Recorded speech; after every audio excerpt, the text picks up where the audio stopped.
remotely pursuant to Governor Baker's March 12th, 2020 order superseding certain provisions of the open meeting law. General Law, Chapter 30A, subsection 18, and the Governor's March 15th, 2020 order imposing strict limitation on the number of people that may gather in one place. This is the Zoning Board of Appeals. We're meeting at 7 p.m. on December 3rd. If you wish to participate in this meeting by phone, you want to dial 929-205-6099. I won't give you the web address because it wouldn't help. Our first hearing is 41 Warren Ave, Rachel Silva, for a special permit under 195A, pre-existing non-conforming structures to raise and construct a new garage and mudroom that will not meet the side setback and any other relief that may be deemed necessary. And if we could look at that, the Warren Ave plan, I think would be best. Is there someone here this evening to represent Rachel Silva? Yes, I'm Rachel Silva and my husband's here as well. Okay, and if we could just get your address for the record. Yep, 41 Warren Ave, Chelmsford, 01824. And your proposal has come up on the screen, so if you'd like to walk us through it, that would be great. Yep. That's correct. So up at the top right where it has the existing structure. Yes, right there. So that's currently, we have a 3-car garage right there. And then down and to the right is part of our existing current house. The proposal on the bottom is going to give an extension of about 11 feet to the existing garage and then go up a second floor. And it's going to attach to our mudroom in the back. Okay, and now what is to the property? Is this a single family home owned by John E. Freitas? No, it's a single family home owned by Rachel Silva and Eric Silva, this one here. Right, but your neighbor is, I'm looking at the land that you're very close to. I don't actually see a dimension there, but it can't be much more than a foot. Yeah, it's actually in the exact spot of the existing structure. So there's a 3-car garage. We're not moving it at all. It's just from there, we would actually project it out. You can't see it. So this garage is going to come down, but you're rebuilding it on the same footprint. Exactly. Yes. And you'll be making it a 2-story structure. Correct. Yeah. Okay. That makes it much clearer because you 1.57 is very snug. It would be hard to agree to build that today, I think. So that's good. I'm glad to hear that. You see where it's labeled existing? Yep, I do now. Yes, I didn't understand that, but I do get it now. Oh, yeah, sorry. Okay. This is our first, we're barely understanding this ourselves. We're, we've never proposed the plan before, so. I'm not quite sure where the screen went. Does any of the board have any questions this evening regarding this application? Just questions about the microphone. Yes. Is everybody hearing what I'm saying, or is that I can try to be clearer or something? No, it's just I don't know what's on the screen right now. Right. I'm hoping Colleen is still with us.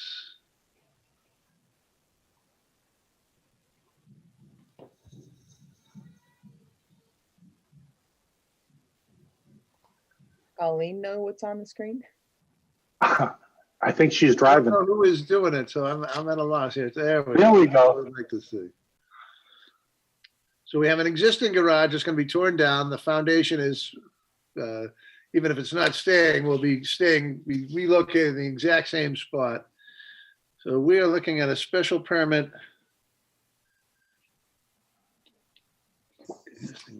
We're just building up. Right, now does this call for a special permit, Sean, because of the additional footage that's added to the house? Because they got a pretty good sized house there as well. Yeah, correct, because it's additional square footage as well. You're correct. So it meets. Okay. the So it total- exceeds the 100% of the garage? I think it would be equal to the 100% of the garage. Equal. And then does the house come into that calculation as well? Not in this situation. Okay, Would in Okay. some, but not in this one. so we're basically, we'd be agreeing to double the size of the garage without changing the location. And we have no dimensional requirements to be met because it's a pre-existing non-conforming and they're not extending in any direction. Correct, and it's also not attached. The garage is getting bigger. It's not just, it's more than doubling because on the ground floor, it's going from a setback of 32.5 to 19.7 from the front. Right. So And it's there more is a than letter from the a butter that's on that close edge that I think they Yes. oppose it, so. How is it getting, if it's staying in the same footprint, how is it getting closer to the front? I think the back footprint is staying the same, but the front is being extended towards, It's changing its footprint. Yeah, Yes, that's the that's footprint for is me, getting it's very bigger. difficult to see the plan. Yeah, Richard, could you tell us, is the garage going to be bigger than it is now? As far as the floor area, single floor area? So on the first floor? Yes. So, yes, so it would just, Only dimensions that change. so as you said, it's that frontage. So from where where the word proposed is, when you go back, take a note for a second, is going to come forward, but the back that meets the abutter's property is going to stay exactly where it is. It does come out additional feet and then go up. And I apologize because these plans aren't transmitting to digital very well. Okay. What is the square footage of the existing garage now? It's about 1,000 square feet, maybe. yeah. Again, it has a crawl space too that's not really advertised or however you would say it. So there's actually like a small second floor. So it wouldn't get. Yeah, that's fine, but I guess I'm concerned about the square footage of the first floor. Can you tell me the dimensions of that? Because they're, looks like Yeah, it's 20 by I see. 38. If you look at the right side, Brian, existing and proposed, I think you can see it right there. Yes, exactly. Yep. 20.2 by 38.2. Yeah, 60. see on the right side, existing, proposed, that little, it's kind of a little breakout above the stamp. yes, the stamp is kind of cruising through it. So is Yeah. it making current frontage? It's not. No, but that's where you can see how it's extended as we were discussing. It's down to, as Steve pointed out, it's only 19.7 and 18.9 from the front. The Where- existing, is that considered, I'm assuming that's the frontage is at 32.5. That's existing frontage? Is that the setback we're looking at there? Yes, Is that how that's orientated? yeah, that's, You know, I think I have to move my Zoom thing. That's what's going on here. Okay. My entire Zoom thing was covering up this entire portion of it, so yeah, that's what I figured.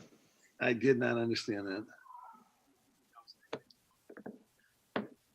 So the garage now is 20.2 and it'll be going to 33.1 and creating a further encroachment on the side setback. So it'll become an attached. It Yep. would become an attached and enlarged by 11 feet, I'm sorry, 13 feet coming forward, allowing it to be attached, basically. Sorry, do you mind if I Please. didn't, so we need to attach it because I guess we're zoned for multifamily, but they have to be connected. It's the only way we can build. So that's why And part of that are extension you is so looking for long an and goes into the in-law house. apartment at some point? Say that one more time? Are you looking for an in-law apartment at some point in the future? She's looking Is for that the second floor? Are you just, you're planning on attaching it? Yes. Brian. Brian, Yes. it's zoned RC over there, which is 2-family. Oh, so the much- second floor doesn't need a limited accessory. It can just be, it's an RC. Right, and it's separated by the, so there's no firewall between, but, the building can talk to that. Right, so the kicker there, Brian, is that it has to now become attached because of the zoning on the main lot. Because you don't have two separate lots, you can't have two separate structures. Okay, Correct.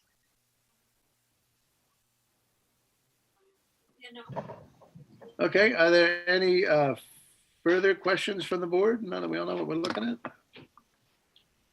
I'm sorry, just so I understand. So it is going to be less of a front setback. Yes. So it isn't staying on the original footprint, which is what we originally Right, the said. setback from the garage now is 32.54, and it'll go to 19.7, and it's But the not front quite setback isn't parallel, really an so issue that'll anyways. change a little. But the front setback, there's plenty of room. It doesn't really make any difference. It's the side. But the Yeah. side setback is going to decrease Right, well, also. the side setback is also 3rd Street, and if you have a corner lot, as this is, 3rd Street becomes frontage. Yep. Oh, I allowed to- see. we're I just was thinking granting- Warren Street was frontage or the Now, front setback. That's a little tricky. Oh, We're still yeah. granting a special permit and not a variance, gotcha. so that's a plus. But as far as the setback from the abutter, that's not increasing or decreasing? the No, setback? that No, will it would remain stay the same. exactly the Okay. same. You're not moving any closer to their property, right? Yeah, No, No. no, no. I see. I guess. Okay. So really, this, the table of dimensions that they have in this drawing is really incorrect for our purposes. Yeah. Yeah, I see what you're saying now with the 3rd Street. Yeah. So it's really 20 feet on both sides. It should be, correct? Correct. I think it should be. the Isn't it front 20 side. front and 20 on 3rd too, right? That would be my interpretation, man. Yeah. We have the big money here, so let's ask Sean. What's that? Say that again? So on 3rd Street. Yeah. Is that considered frontage to the 19.7 and 18.9 No, setbacks? no. Okay. Why would that be, Sean? It's a corner lot, isn't it? Let me, I actually had another page up. Sorry. Yeah, because it's a corner lot, if I'm seeing it properly. So if that's the case, then it's 2 front yards, isn't it? Yeah, I apologize. I had my page up, not Colleen's. Yes, so that is, I apologize. 3rd, it is frontage. One, Right. I know it's a small detail. I just think we should be clear about what we're doing Yeah. here. I don't think Right. it changes anything dramatically. The lot itself is obviously a unique shape. It's a very small lot. yeah, it is. So I drove by there today. It's just different. You know what I mean? It's just different than everything else. Does that help you, Aaron? Yeah, I got you. Okay, I think if there's no more questions from the board, I'm I gonna got one read more, the letters. one more. How much taller is it getting?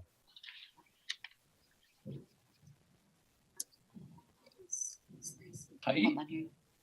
We were muted. I unmuted. Oh, so we don't have the height yet. Upon approval, we would see an architect.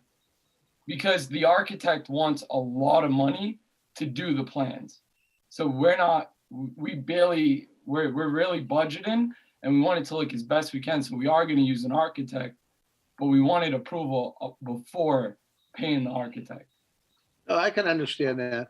I mean, we can assume really that at a stretch, it would be 13 feet per floor. That would be 26 feet plus the roof line, which is 20 feet, would probably be another 10 minimally. So it'd probably be about 36 feet high and could go anywhere from 32 to 36 feet high. But that's a good guess. I don't know if anybody pulled up the house on it, and we can sort of see what pictures on the house now. If we have a, Yeah, I think Colleen's pulling it up now. Can you see my map screen? Yes. yes. Okay. It didn't work. Whoops, yeah. Sorry about that.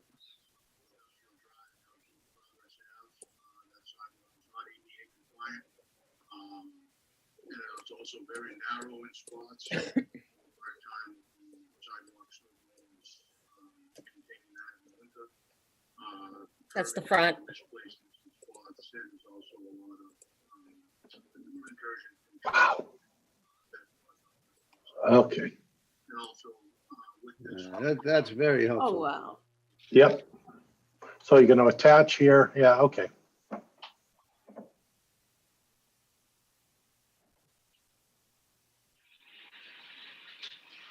So it appears to me that that roof pitch is probably somewhere between a 6 and an 8. I'm going to assume that the architect would want to match that. So we probably would end up with a roof height very similar to what you have on the main house now. Oh, sorry. Yes, that would be, we would want to keep it as similar. So it would flow a little as best it can. And as a possibility, we can limit it to a height that's not to exceed the existing height of the house. Okay. If there are concerns about the height, I personally think it would be best to not exceed it. From an architectural standpoint. Okay. Do we have an exact measurement of how high the current house is, or like when we talk to the architect, like they'll be able to tell us? Yeah, I think you just have to instruct them that if this is the case, you're limited to the height to not exceed the existing house's height. Okay. I don't see any reason where you have a second floor now, you couldn't accomplish that. And Frank, I think you'd want to have the same pitch, so there's a symmetry there.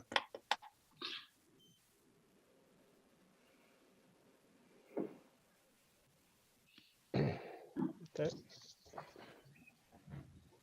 All right, well, why don't I read in the letters while we look at this?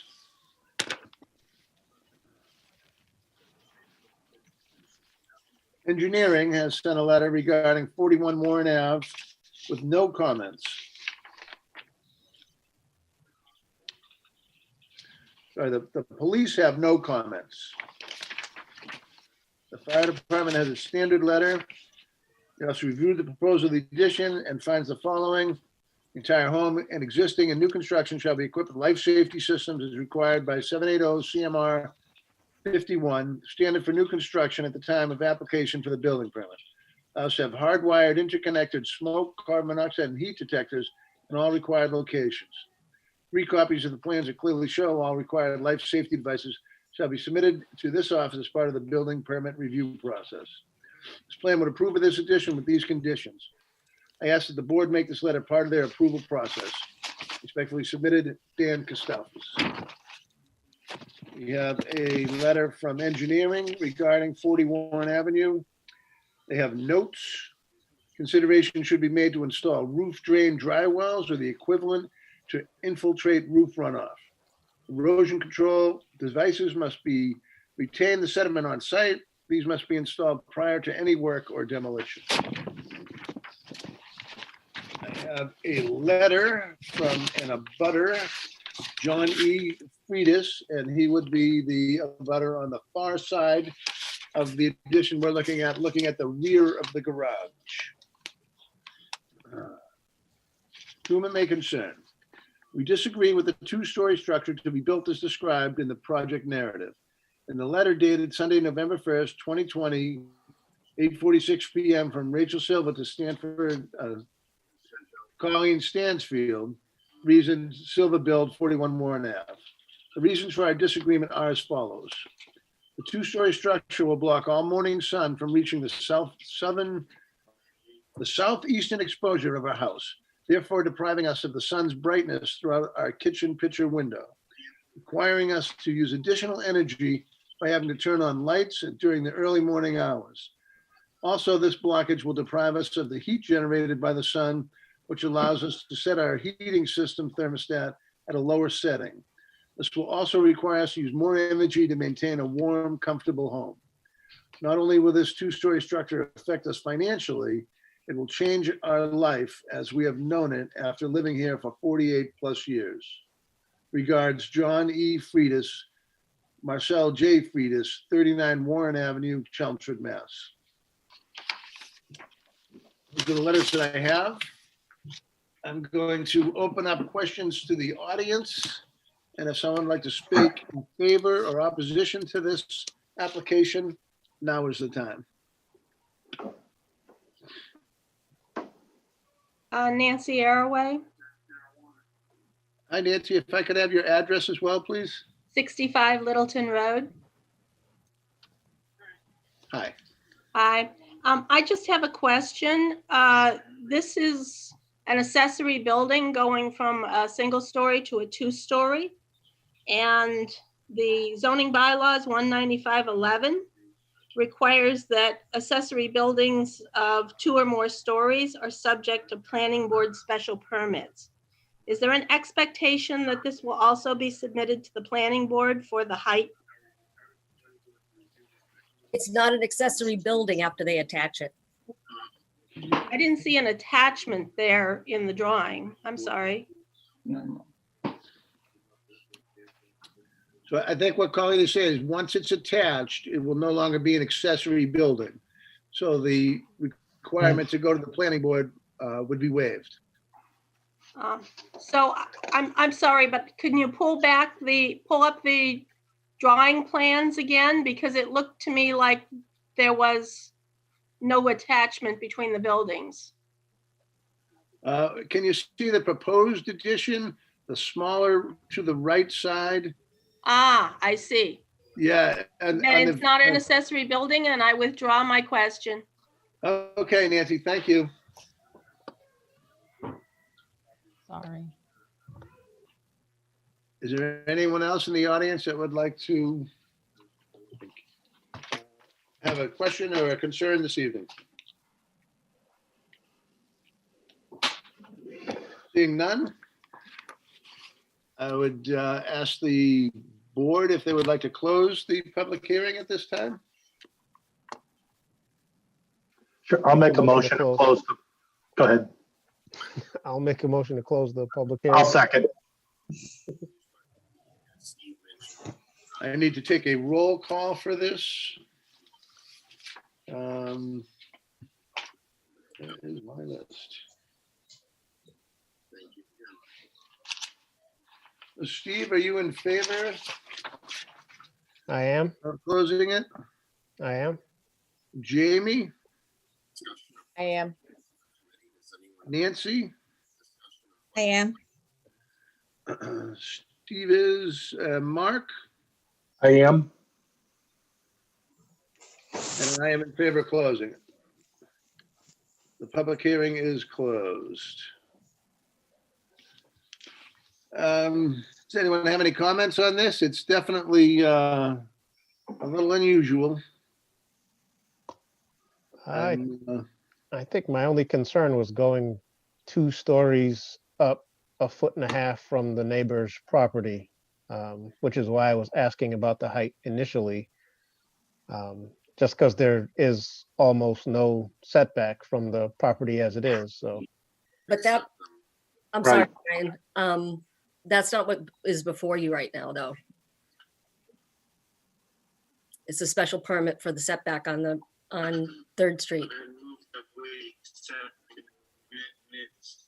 Okay. What was Colleen saying? The special permit is for the setback on 3rd Street.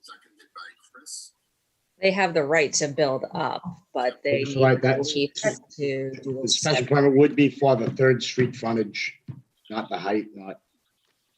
Right, but I do think we have to decide overall if this is the right.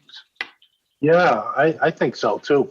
I think Steve's question is valid. I think that by keeping it on that line, they have the right to keep it a single story. When they ask to go to make it bigger in the front, you have the right to say whether a 2nd story is appropriate or not. Well, then, I do understand your concern. That a thought might be that we require them to have a parallel ridge, which would make the roof line at the back lot as low as possible. They wouldn't be looking at a gable end. They would be looking at the slope of the roof that would grow higher as it went back. But it might not be as offensive as having that whole gable end facing their lot. But couldn't they technically do the second story now without approval and then come back and then seek the relief later, and then they can have it however high they want anyway, and kind of. Well, I think to Nancy's point, they would have to go to the planning board to put a second floor on that structure. So not impossible. I'm not really have an opinion yet at all on whether this is the right call or not. I just think we should understand it. Because I do think, Steve, I think we have the right to consider the effects of this building because we're granting a special permit. And even if the effects are not something we're approving, they will be as a result of what we approve. Is that clear as mud? Yeah, because I'll be honest, I had the exact same feeling that Steve did, is that, with the one story, if you will, garage, that's not as offensive as suddenly a two-story building that's going to be, 1.5 feet right in their face going up. That's kind of tough. Yeah, no, I understand both sides of this for sure. I mean, I think if we held ourselves to a parallel ridge to the home, it wouldn't be, if the gable end is there, you're literally going to have it some 32 feet in the air at that 1.5 foot mark. If you have the slope of the roof go away from the house, it might be a lot less offensive. But I don't know if that appeals to the applicant or it appeals to the board. I don't know. Would the applicants be willing to, do you understand what I'm talking about with a parallel ridge?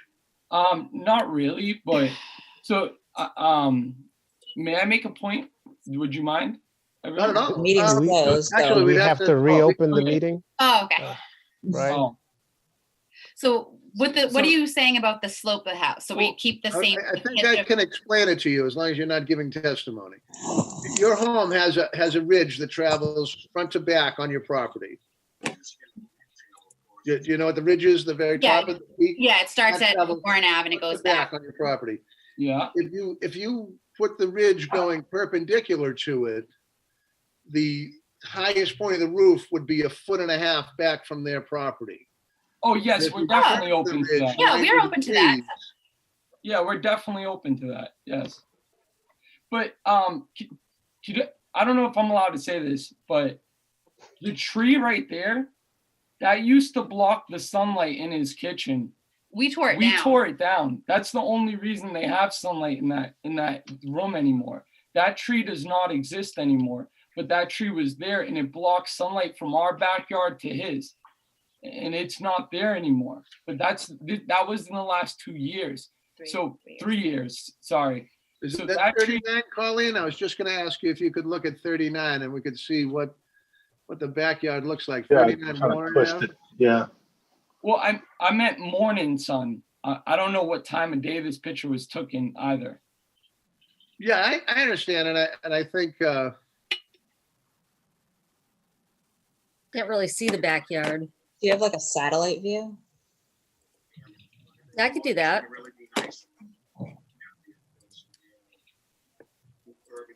this might even be helpful. Okay. It's like they're back to back. Is there a garage on the, Their side, Yeah, they yes. have a garage right in the back of our garage. Yeah. So our house would be, their garage is still existing exactly where you see it right there. So that's what would be directly behind our new structure. Okay, that's not quite as offensive as I thought it might be. Yeah, I'm not quite sure how the kitchen is going to be directly affected. It looks like their garage would be directly affected by it. best of all those costs were included in those lighting.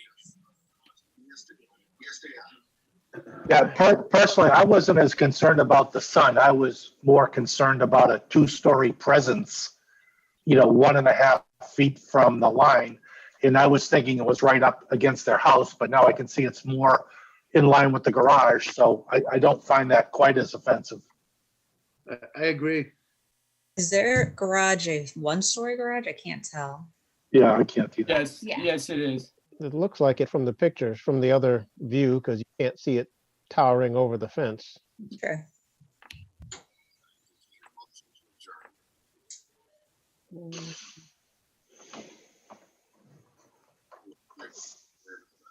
I think if you go back on the other street where you're looking at the 3-story garage on their property,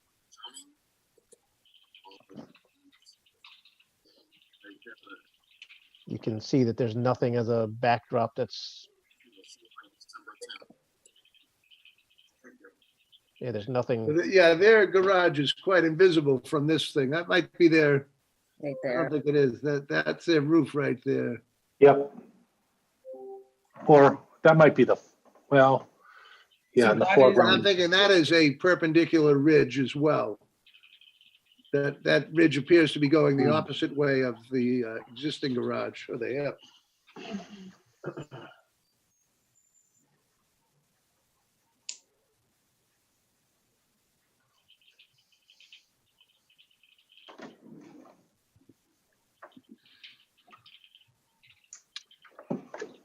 Well, I guess if we've taken all the information in that we can, we can make this decision by vote and see what happens with it.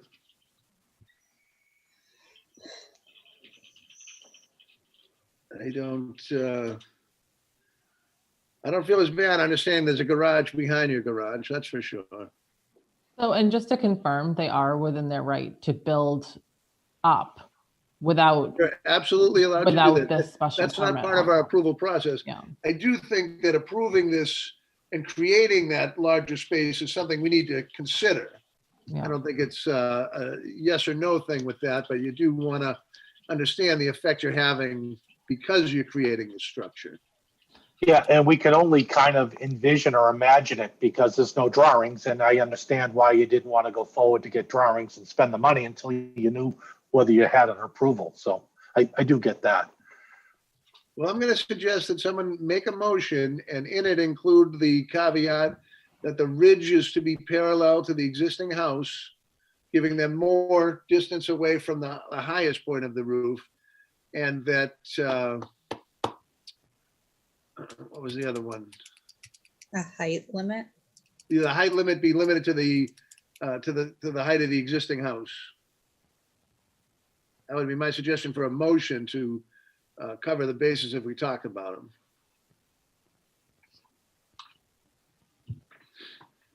Okay, I will make a motion to approve the special permit for 41 Warren Ave under 195-8, taking into account the letters that were read in, with the stipulations that the ridge of the roof be parallel to the existing structure on 41 Warren Ave, and that the highest point of the roof not exceed the highest point of the current structure on 41 Warren Ave. You want it perpendicular though, right? Not parallel? You want it to go the Our request would be parallel. parallel to it. Okay. Okay. You can Sorry, imagine let's make the sure. gable end, which is the end of it. If that was on the back of the property line, it would go up to the highest point directly at the property line. If the Okay. roof is parallel, that's going to leave the highest point in the center of the structure and not at the very end of it. Gotcha. Great. Okay, Yeah. sorry. Thank you. Just wanted to clarify. I Thank think you. the appearance would be much less formidable from the rear side if that were the case. And frankly, if I was building it, that would be the way I'd suggest you do it anyways, but that's not really the point. Okay, thank Okay. you. Do I have a second of the motion? Is I'll second the motion. that Nancy? Jamie. Jamie, I'm sorry. I don't see, are you on the phone, Jamie? I don't even see you here. I don't know why nobody sees me, but I'm I here. see you, There you Jamie. are. I'm in Okay. Hawaii. I'm at Yeah, the, you have a very nice It background. looks like you're in Venezuela, so that's nice. I'm at the Kilauea. Okay, so second by Jamie. And I'm going to take a roll call. Mark, how do you vote? Approve. Nancy? No, Jamie? I approve. Steve? No, And I also approve. It's a special permit, so I don't think we need we just need a simple majority. So You don't, you need a super majority. we do need a super majority Yes, for a special permit? yep. Yeah, okay, so then it does not pass. 3-2.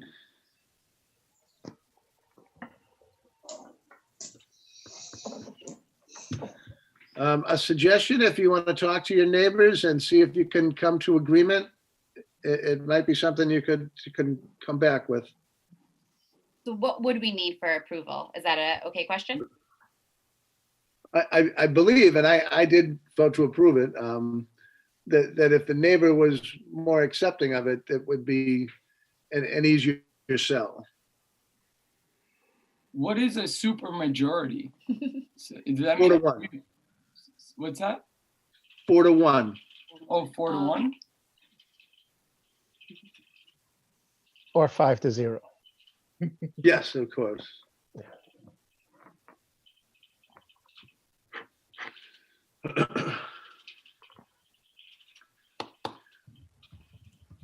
I think we're going to go on to our next meeting,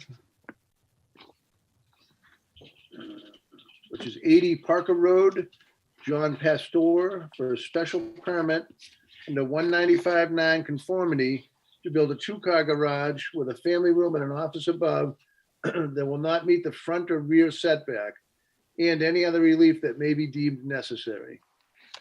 Is someone here to present for Mr. Pastor? Is Mr. Pastor here this evening? Yes, I am here. I could just get your name and address for the record, sir. My name is John Pastore, and I live at 80 Parker Road. Thank you. So why don't you, if it's up there, yes, if you could run us through the paces of this, that would be great. Sure. So we are going to, we're hoping to add a two-car garage attached to the house. It'd be a 30 by 30 structure. The first floor would just be a regular garage, and the second floor would be a family room and an office, and if we have enough money, hopefully a bathroom.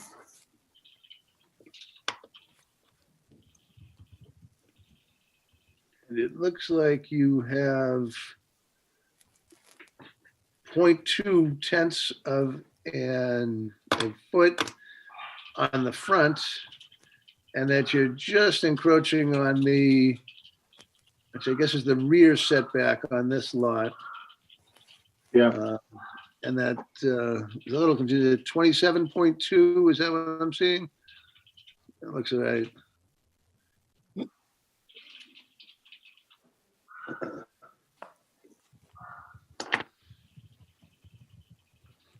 And it's a pre-existing non-conforming lot. That's why it's a special permit. Not only that, but it's less than the 20%, so that would also get us to a special permit. So it's really not very invasive.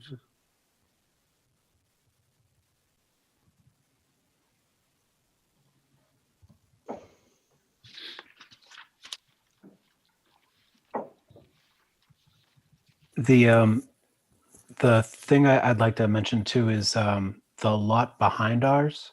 It's actually all wood, so there's no one living there. Okay. Are there any questions from the board regarding this application? No, I don't have any. Seeing none, I'm going to read the letters. Regarding 80 Parker Road, the fire department has written its officers review the proposal for an addition at 80 Parker Road and finds the following. The entire home, existing and new construction, shall be equipped with life safety systems as required by 780 CMR 51, standard for new construction. At the time of application for a building permit, the home shall be hardwired and connected to smoke, carbon monoxide, and heat detectors in all required locations. 3 copies of the plans that clearly show all required life safety devices shall be submitted to this office as part of the building plan review process. This office would approve of this addition with these conditions, and I ask that the board make this letter part of their approval process. Respectfully submitted, Dan Kostelfis. I have a letter for 80 Parker Road with no comments from the police.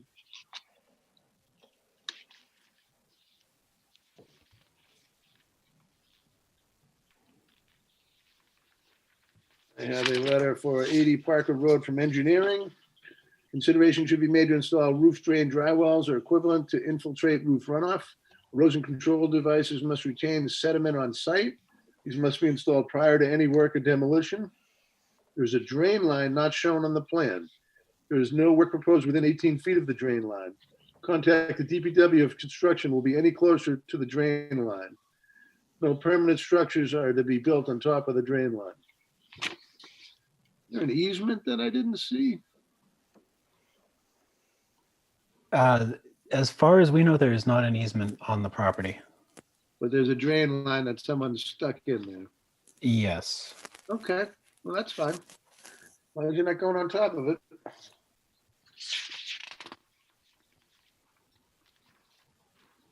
I have a letter from the Board of Health.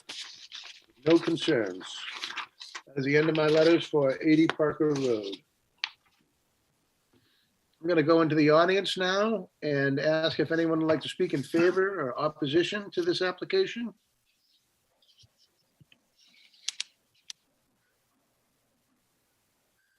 Seeing none, if I could ask for a motion to close the public hearing. I'll make a motion to close. Nancy, Amy seconds. Jamie seconds. And I'm going to do a roll call. Mark, do you want to close the public hearing? Yes. Nancy, Yes. Jamie, Yes.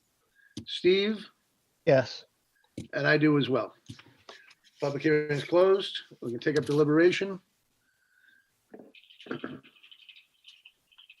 Doesn't look that bad to me. I mean, it seems pretty minor. I have no concerns whatsoever. Yeah, I don't either. That sounds like a motion. I'll If I make, can only, go ahead. I'll make a motion to approve the special permit for 80 Parker Road to build a 2-car garage with a family room and an office space, which will not meet the front or rear setback, and any other relief that may be deemed necessary, to include letters that have been read. I'll second it. Second by Nance. And I'm going to do a roll. Steve, are you in favor of this application? I am. Jamie, are you in favor of this application? I am.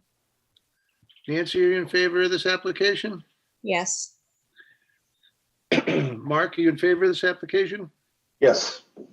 And I am as well. Motion passes 5-0. Good luck with it. Thank you very much.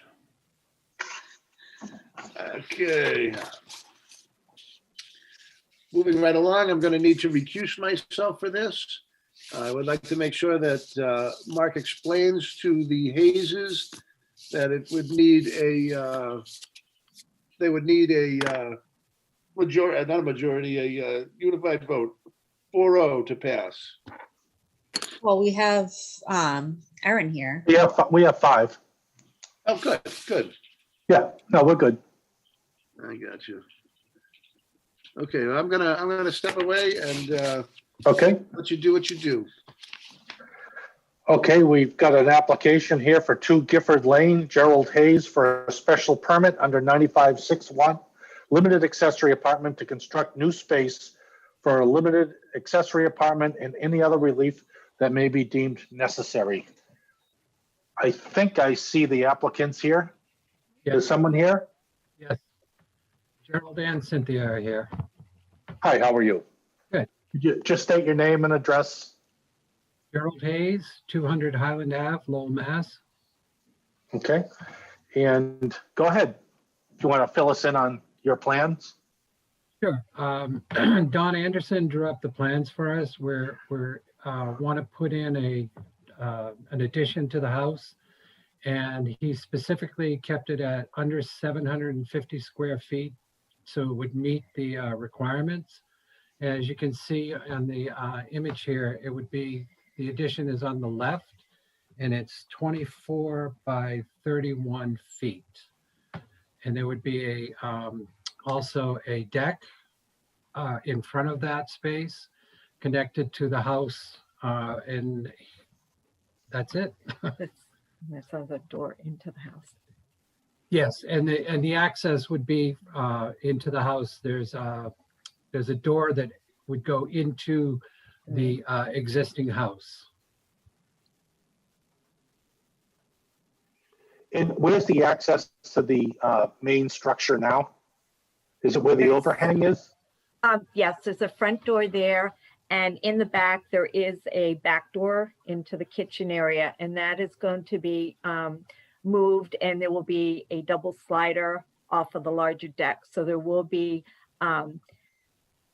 entrances, two parts of the main house, and then there's also for the addition there'll be a sliding door into the addition, and then they will be connected also by a separate door. Where you see the spot right where the cursor was there, there'll be a doorway. There'll be a doorway into what is now a sun porch, which is part of the house, the original house, which my grandson thinks he's going to have a key to. We can read something in about that if you need us to. Question. So looking from Gifford Lane, it's essentially will look the same. Yes. From the front. So of we the house. won't see any difference. So your access is kind of in the back. Yeah. Correct. Okay. And you are at 750 or less. Yeah, for 744. Yes.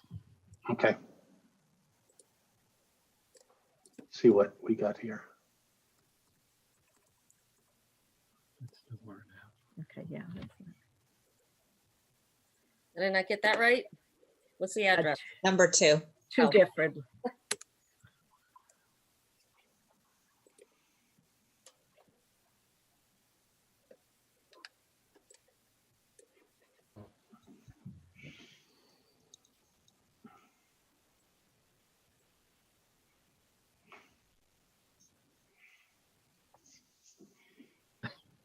It's an old picture.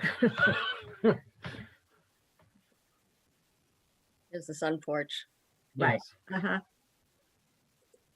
So the addition will be on the other side of that. Okay. I don't know why it won't let me go.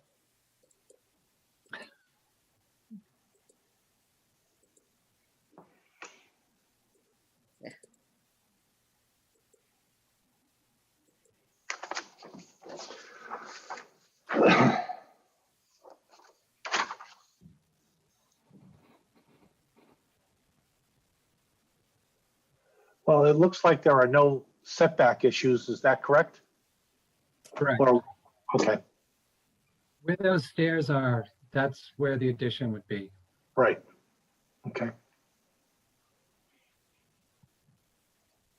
Does anybody else have any questions? Nope. Okay. Why don't I try to see if I can pull up these letters?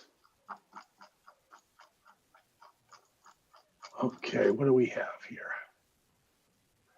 So engineering sewer, no comments. Gifford Lane, police, no comments.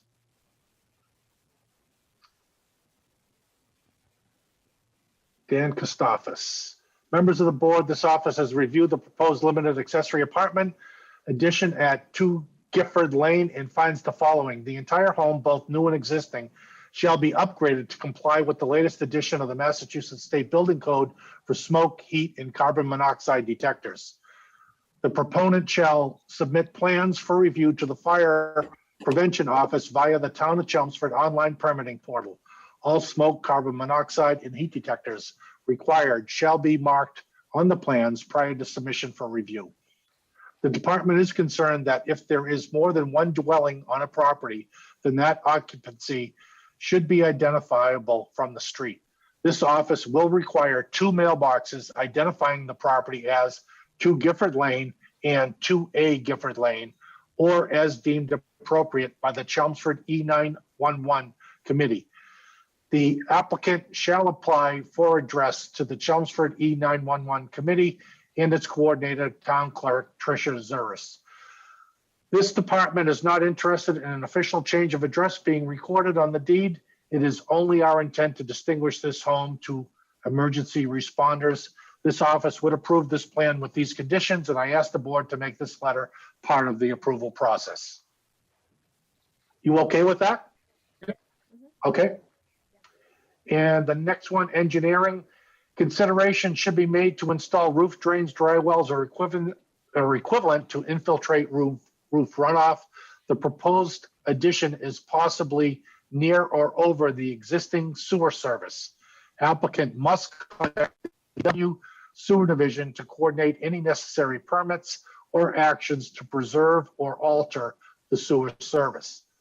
Erosion control devices must retain the sediment on site. These must be installed prior to any work or demolition. And that's it I have for notes. For letters, anybody else? Anything else? And is there anybody that has anything or comments for this application from the audience? Hearing none, I guess I'll entertain a motion to close. Make a motion to close the public hearing. Jamie seconds. Second? Jamie. Okay. Thanks, Jamie. And let's go down the list. Nancy, you okay to close? Yes. Erin? Yes. Okay to close. Steve? Is that a yes? Yes. Okay. Jamie? Yes. And I am as well. So it's closed. Anybody have any discussion or any other points you want to raise about this? Looks fairly straightforward to me. Yeah, me too. Okay. Well, we can entertain a motion. I will make a motion to approve the special permit under 195-6.1 for a limited accessory apartment at 2 Gifford Lane. And any other relief that may be deemed necessary with the reference to the letters that have been read in at the time. A second? I'll second. Okay, Nancy. And let's go around for the roll call. Nancy? I'm in favor. Steve? I approve. Jamie? Favor. Erin? I approve. And I approve as well. So I guess we're all set. Good luck with that, and thanks. Thank you. So I'll tell my grandson he doesn't get a key because you said it's part of the agreement. We forgot to put that in. I can write it into the decision. Thank you very much. Thanks. Yes, take care. Have a good night.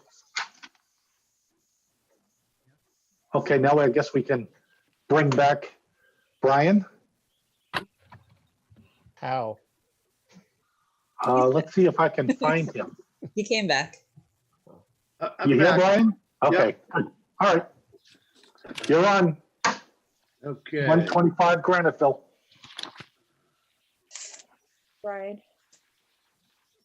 125 Graniteville is for an administrative appeal for the Chelmsford Zoning Board of Appeals. The applicant seeks to appeal the October 9th, 2020 building inspector's determination of compliance for home occupations. Mr. Chairman, I'm going to have to recuse myself from this one. And that, I'm sorry, who was talking? Jamie. Okay. Well, we still have 5, so. Yep. Is Mr. Cano here? Coacher, is that how it's pronounced? Yeah, he's here. Good evening, Chris. Could you give us a little idea of what your concerns are? Maybe Colleen could put up the letter that Mr. Allen sent to the applicant.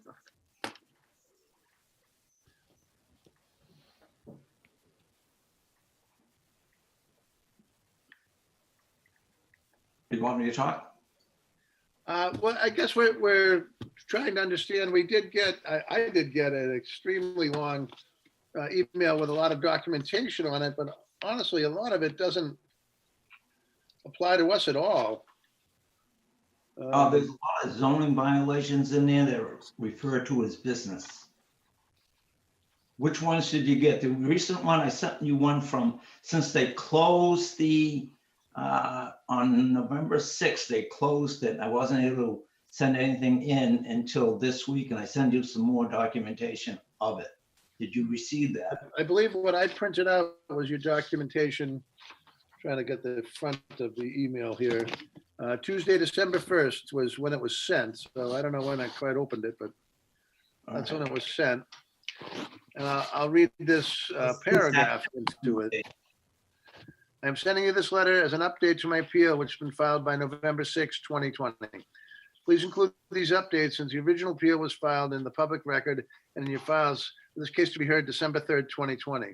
Also, the building commissioner does not want to investigate any zoning violations while the appeal is ongoing. I have to respect his decision. I think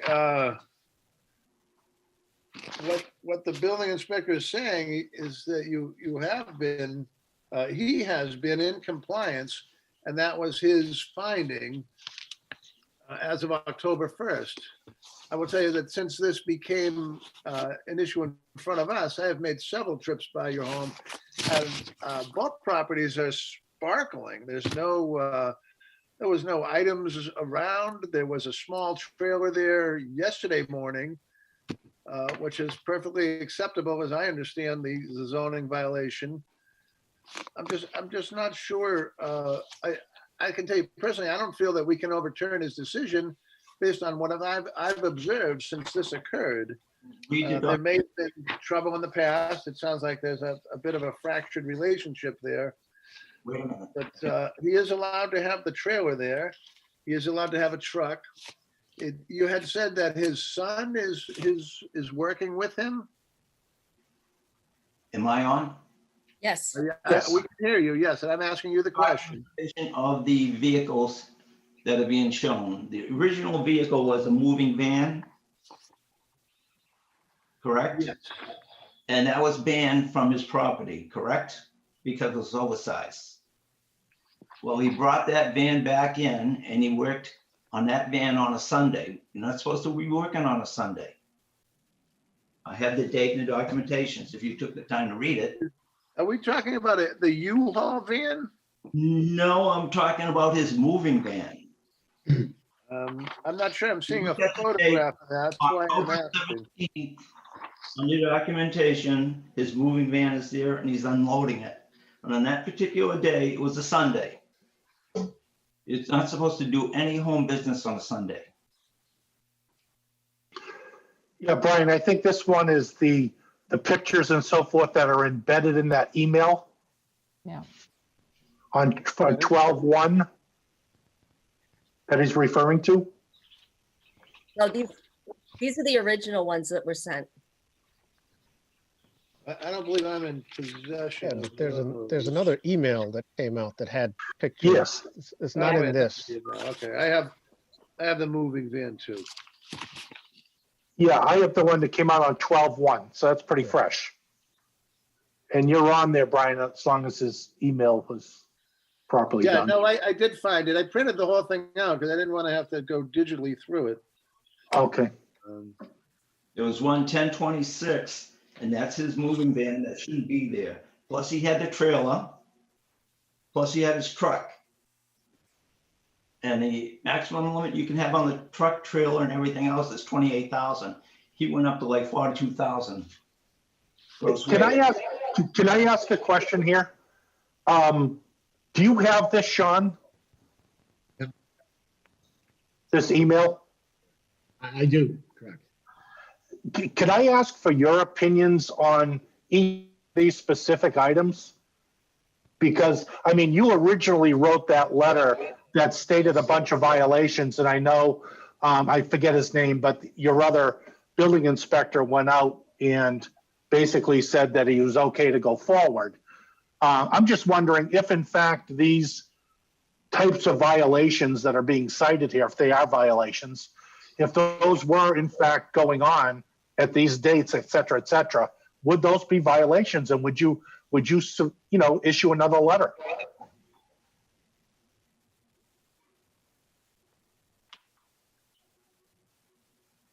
You're muted, Sean. Sean.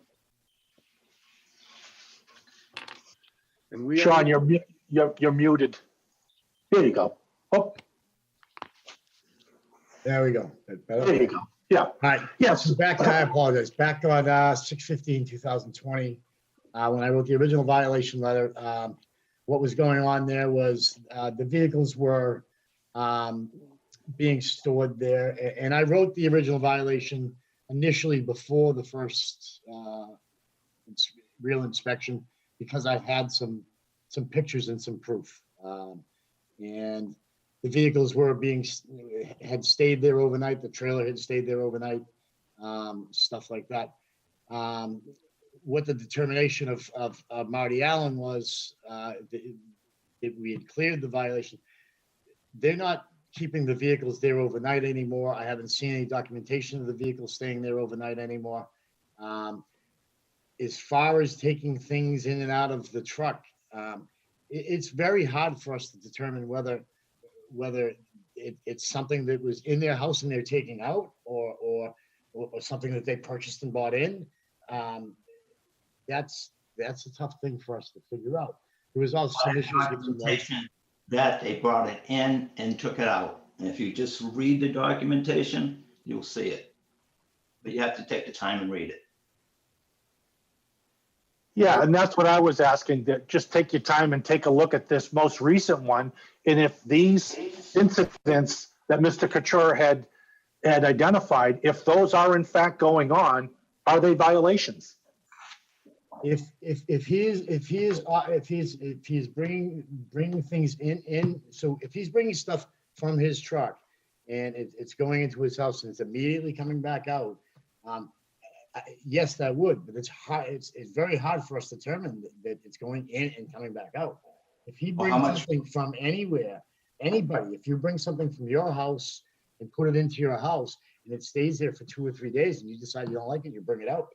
I mean, we're looking at, some litigation there that could potentially get us in trouble. Yeah, but this is constant.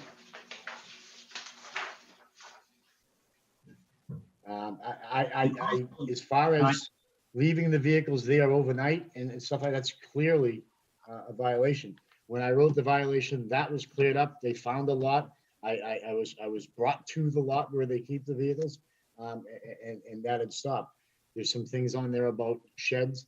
The sheds are of a plastic type of shed, much like a child's play set, dollhouse or whatever.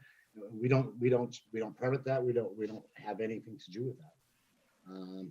The vehicles, if they're kept there overnight, he's allowed to have a pickup truck. He's allowed to have a trailer there, just like any home. We have You allowed to leave junk in the trailer overnight from his commercial business? There's pictures there of junk. He has used mattresses that sat there for days.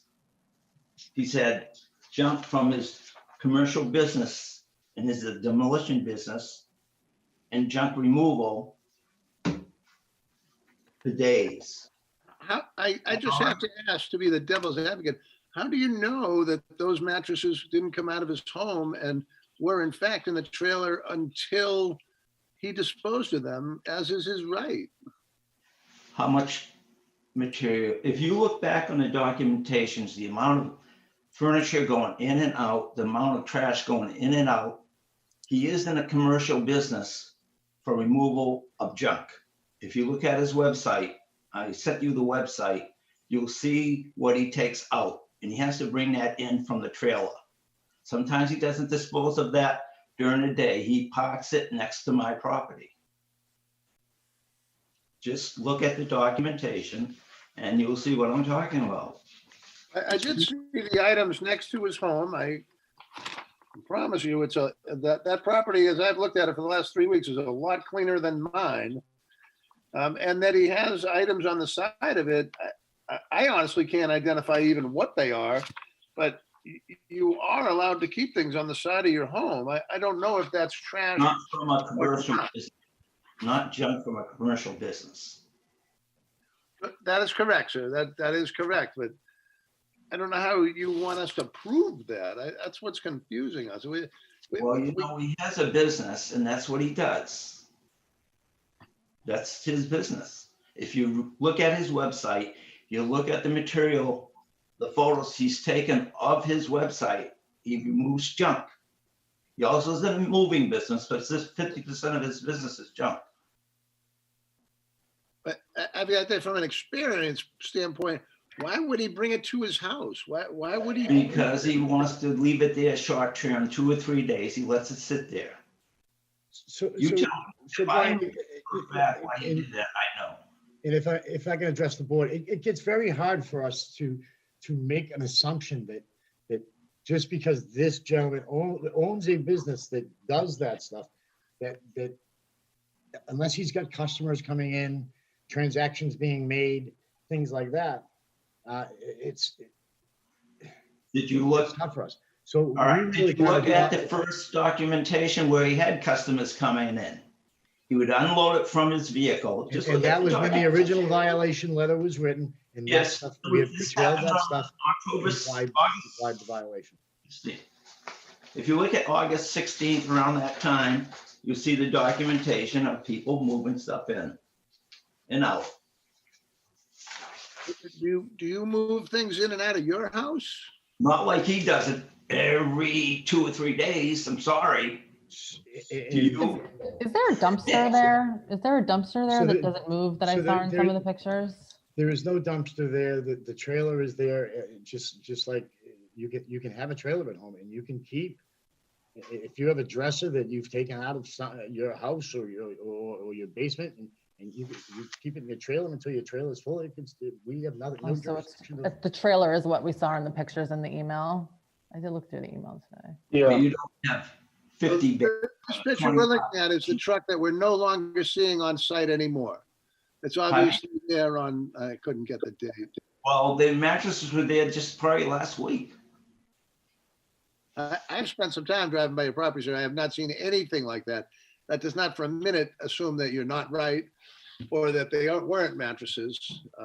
So I just don't know. I don't know. Look at the pictures. That's all I say. So it would be very hard for us to enforce this and him not again go ahead and appeal it to a court, and the court is actually going to say it's an assumption. We're not watching Assumption with a movement part. Right there, he brought this furniture in, what you're showing right now. You got a customer. The customer showed up and loaded up. How many couches can you have in a house? They were stored in the garage. He brought it in from his business, stored it in his garage. The customer would come and exchange money. And that's what you're seeing right now. And that was 9/14. Can you tell me that you don't know that couch wasn't in his home? Yes, that was very simple. I seen him drive the vehicle in with the couch, put it in his garage, and then load it up when the customer came. Where's the picture of him bringing it in? So if you look at all the pictures, you'll see him unloading it, then reloading it. So just as a question here, if let us say that this is all the point of view that Mr. Couture has is correct. If we were to say that, what is our role in making a determination? Like how? The only thing we would do, we wouldn't have any restrictions. We would overturn the ruling of the building inspector saying there's not a violation. We would say, we find that there is. I don't know what. He shouldn't have a home business license. His business should not be a home business license on Granite Hill Road. I think if you lived next to him, you would say the same thing. But it's pretty hard to say something that from a distance doesn't look that bad. It is that bad. There is a noise factor to this. When he unloads a washing machine at 9:30 at night, you're supposed to run a home business from 8 to 8, and you're not supposed to be working on a Sunday. When he loads a washing machine, this was 8:16. He unloaded a washer and dryer, put it in his garage. The next day, he had his employee come up, employee parked in his yard, which is not right, that's illegal.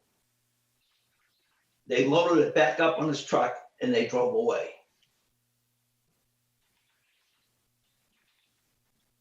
I'm certainly not trying to discount what you're, potentially dealing with here. I just don't know how we would be able to say that, this pretty much what Brian was getting at, that there are clearly pictures of things coming in and out, lots of things coming in and out, and vehicles. But I don't know how we overturn. I mean, the same way the building inspector is having a hard time making the determination. I don't know how to do that here. So my request, to try to solve this is the vehicles can't be parked there overnight. The commercial vehicles that are oversized, things like that, and that had mitigated the problem for a while. It gets really tough, especially he could be moving something for a friend. He could be moving something for an aunt, an uncle. They were exchanging money. You Never could be able to exchange money. Does this guy have an office front somewhere else also, or is this it? I'm sorry. Is this where his business is registered and whatever? Does he have an office front somewhere else? So he has, after this original violation letter was written, he has taken his vehicles and keeps them in a lot elsewhere. But he doesn't have a store. I've gone and viewed that, and I've viewed it a day and night. So we have gone there at 9 o'clock at night, 10 o'clock at night, 7. Right there, he was working on a Sunday. Is that a violation? So again, we can't stop. Is that a violation if he's working on a Sunday? I have not seen that in the zoning book, and I'm looking at it this minute to try. I got it there. I got it out of the zoning. Right here, Brian. It's under 195-1084.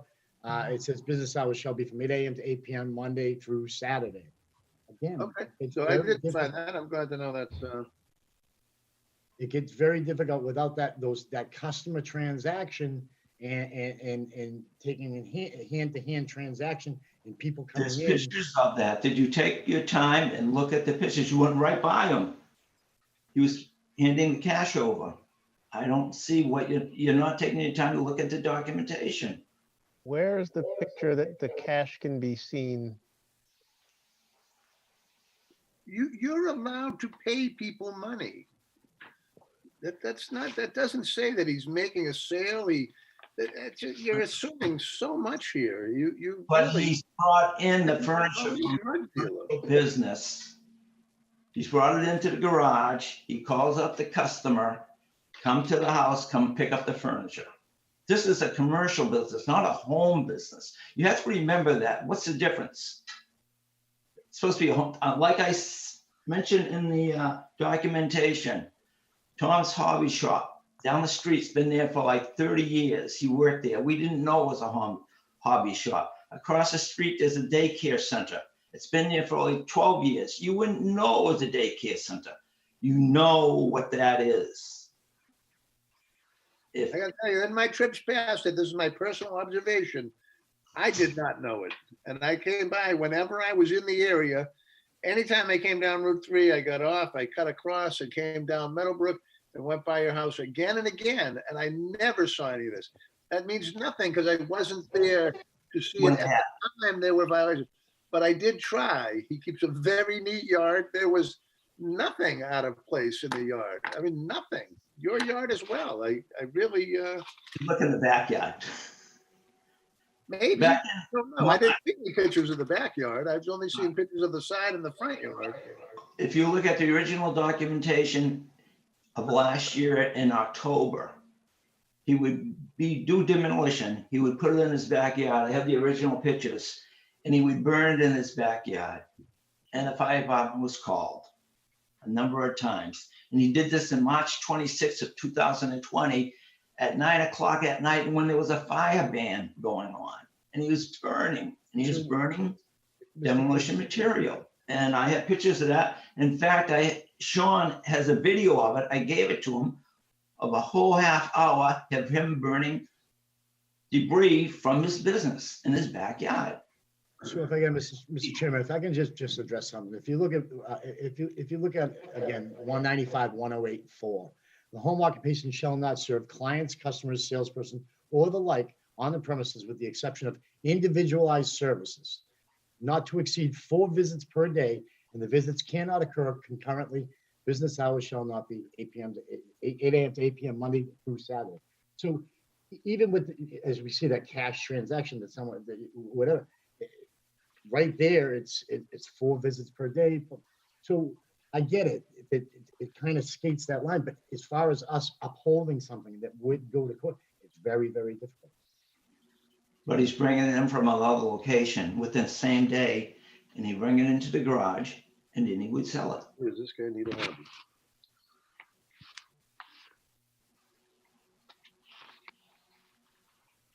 So I'm going to ask if there's anyone else in the audience that would like to speak in favor or opposition to this appeal at this time.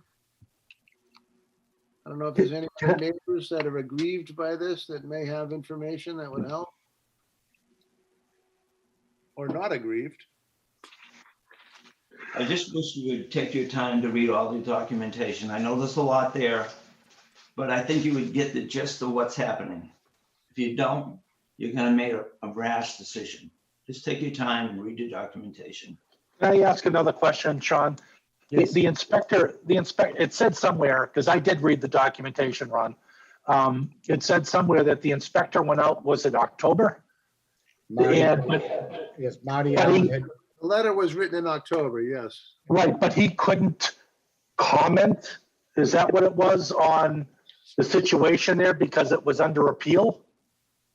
I thought that was a little unusual too. Yeah, that one I didn't understand that. So at the time, Mr. Kuchar was putting this under appeal. So if we're going to make a comment on something that we've determined is in compliance, it's going to set something in motion for you guys to look at. And we really shouldn't be doing. We should just leave. Okay, it's in compliance and let you guys determine whether. Because he appealed your decision. Can't lead you. Became a problem. We can't lead you in a direction, which is what that would do. So to put a comment there, other than it's in compliance, would absolutely push the board into a direction which would be unfair for either party.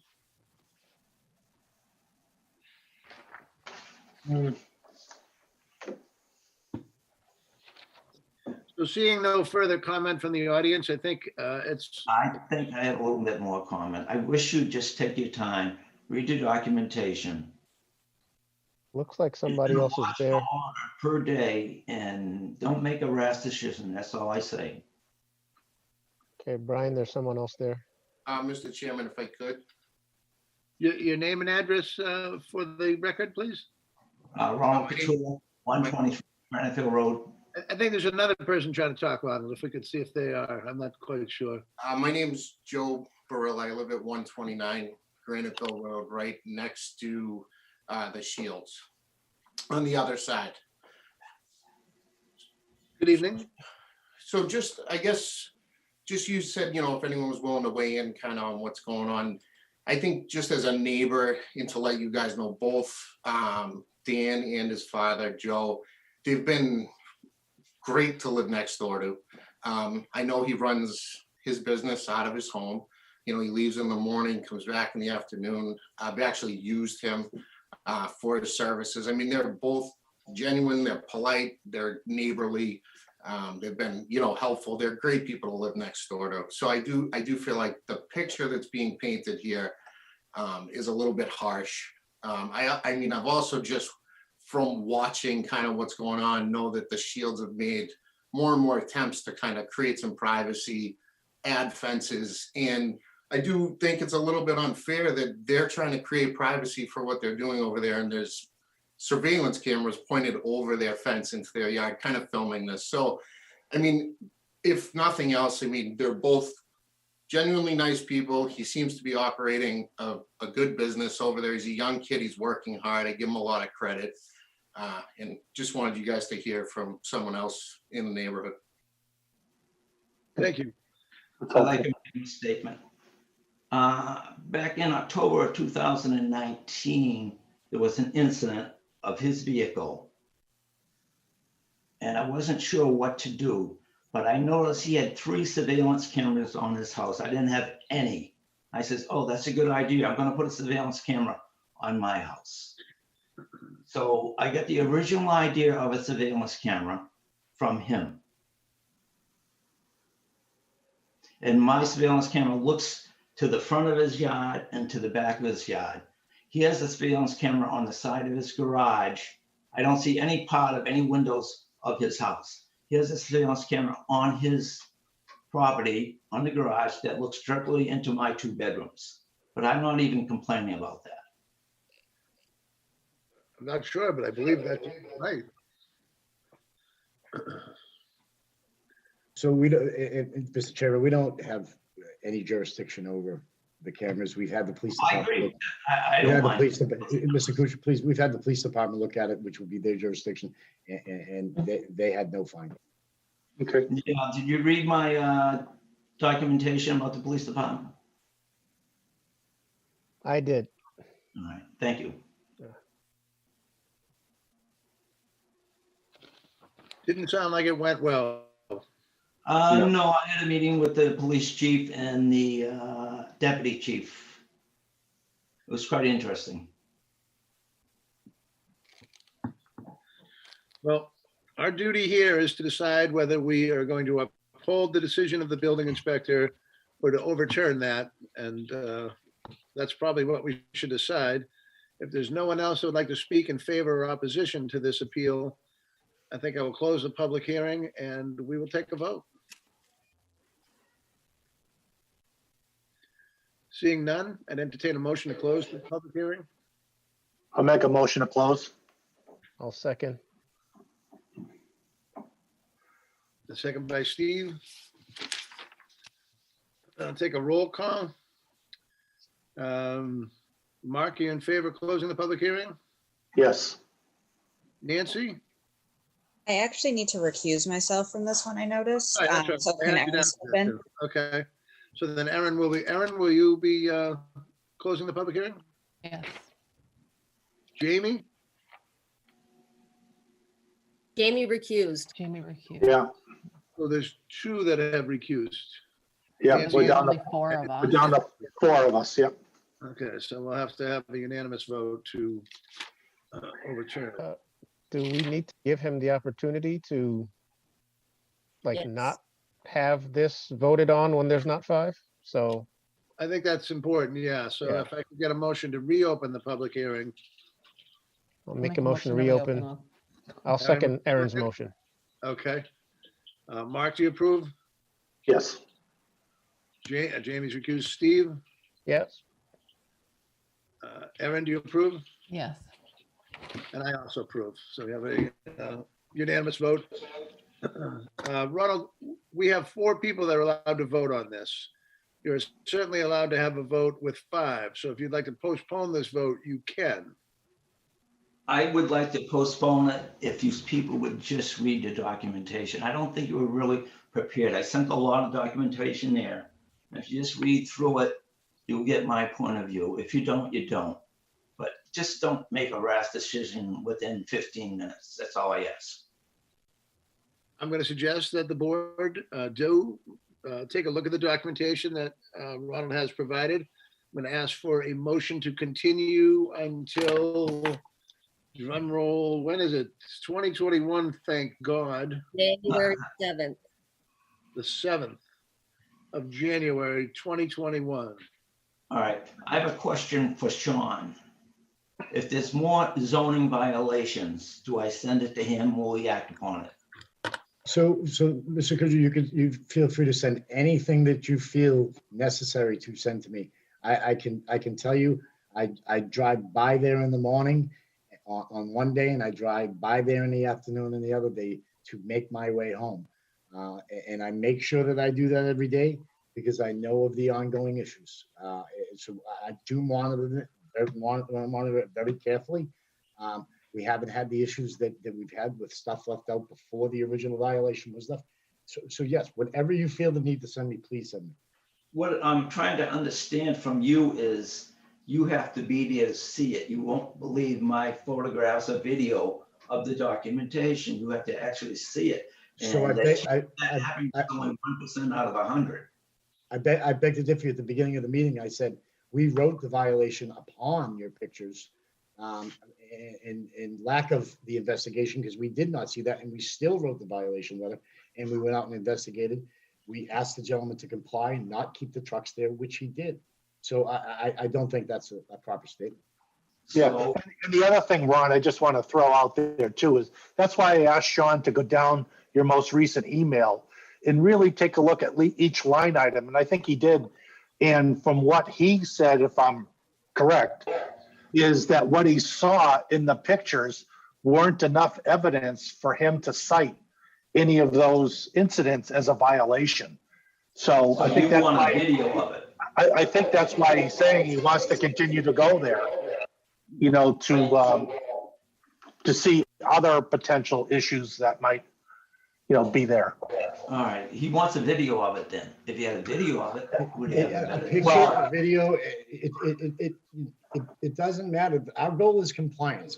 If we get him to comply and he complies, that's what we've asked for. Right. Making the assumption that he is selling something or bringing something in from somewhere else, that's very hard for us to do, whether you have a picture or not.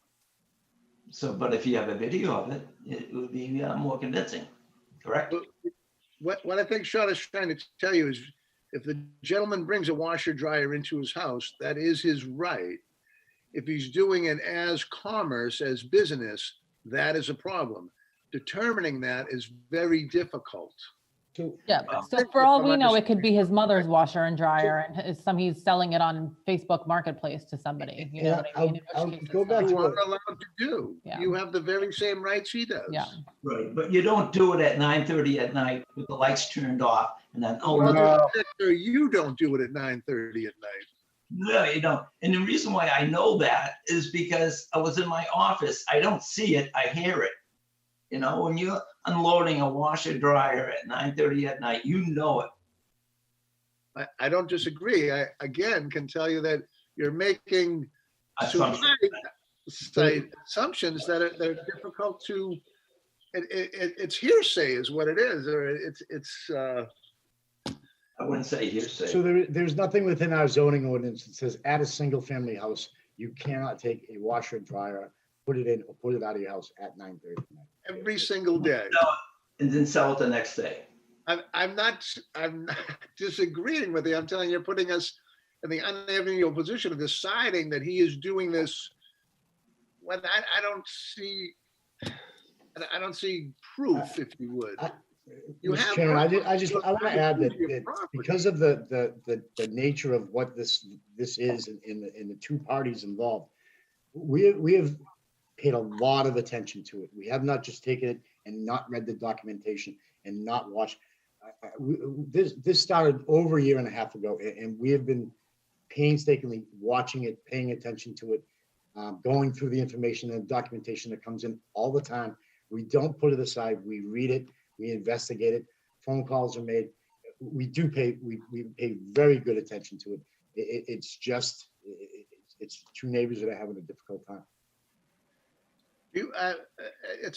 This is just going down the wrong road, but do you ever sell anything out of your home, sir, Ronald? I've been here 45 years. No, I haven't. I'm sorry. Oh. I usually That's throw it out amazing. in the trash. What do you do with the things you get rid of? I throw it out in the trash. They're old. They're no good. What if the trash won't take them? Oh, I'm then you. just curious because in 40 years to never have needed a disposal service or to sell something to another person. Oh, maybe usually it's like a TV. We would call up the Chelmsford has a line. You pay $45. I'll tell you something. Back in, I think it was like January, he put out a TV, and maybe you don't want to hear it. I think we're getting a little off topic. Yeah, this isn't really. Well, you brought the TV up. You're the one who brought the TV up. I know everybody wants to go to bed.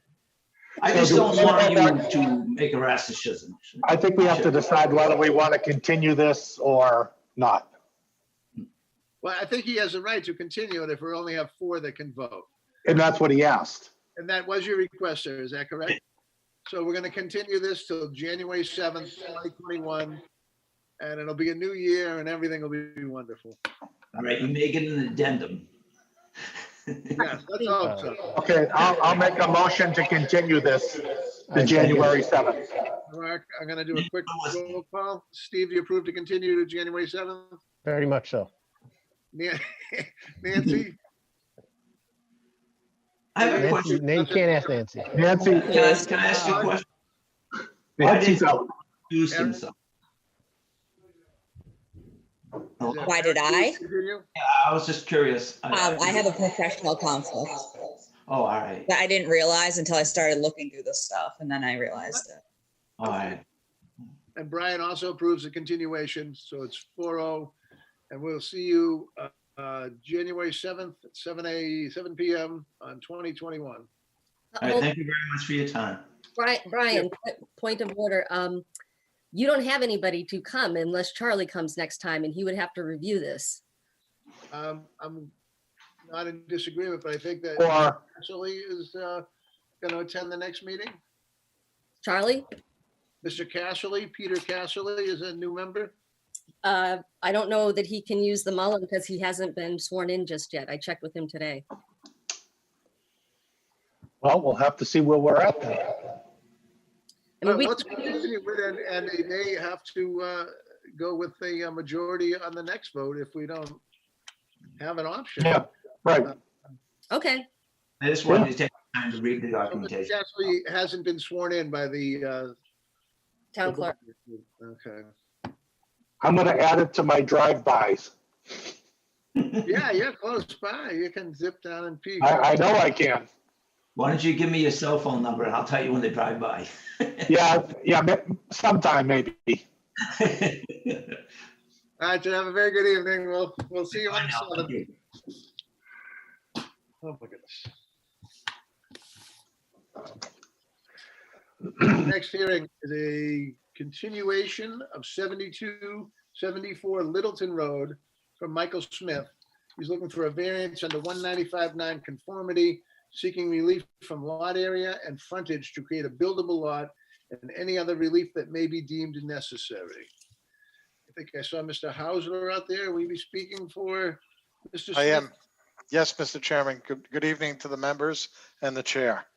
I did submit some additional information to the board, and I don't know if Colleen can bring it up or not. One was a colored picture of people who was supportive of this application for variances. There, I don't know if you could pull it up or not. I did send it over by scan, but if you look from the locus, 3 to 4 lots in each direction with one exclusion, which is the person across the street. Everybody else. She's here this evening, I think. Maybe I could do it this way. I have it. Okay. And we have it. We did receive it. We saw somebody got some crayons. Yeah, somebody did. It wasn't me, but I can tell you because they stayed in the lines and I wouldn't. It was a good job. But all those Pat Flaherty, I'll tell you that.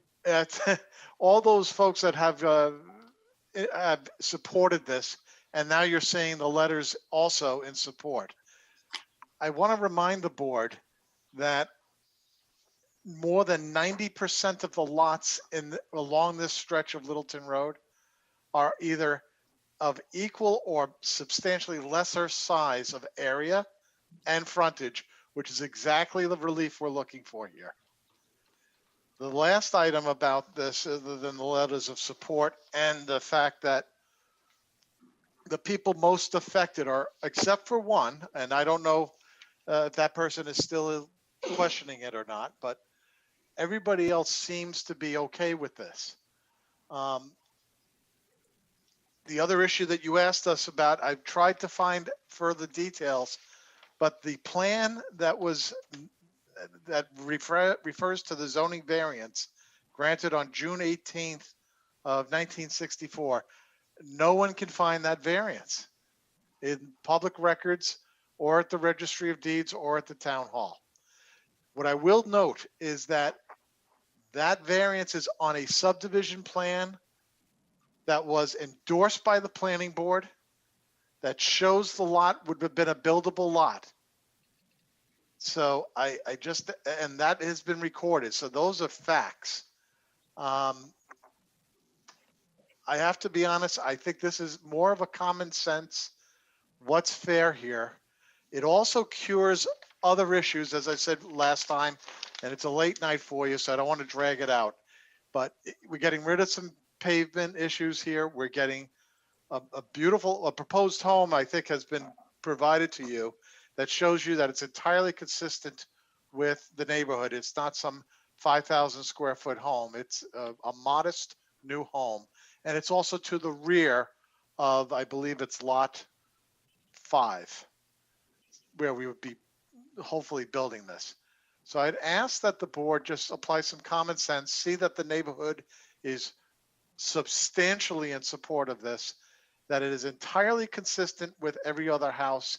It is consistent with the zoning bylaws as applied to this in terms of the uses. And I just ask you to approve the variances. It's a unique situation.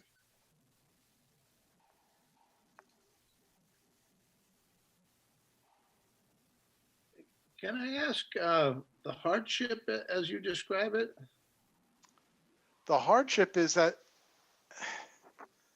he owns a lot that he's taxed separately. It's always been treated as a separate tax parcel. He pays those taxes, and it renders a significant portion of his lot that he bought unusable. It's just raw land. And quite frankly, it serves no purpose. The variances do not affect other people's sense of privacy, or we're violating side yard setbacks for somebody. This is going to cure the issue that we have with the existing lot line where there's an encroachment. It also cures the problems of the substantial amount of pavement that's there. This is going to make it look like a private, a somewhat shared driveway, but much more conventional than what is presently there. So it's going to improve the aesthetics of the neighborhood. And as for hardship, I just think he's being taxed for something that he's getting no value out of.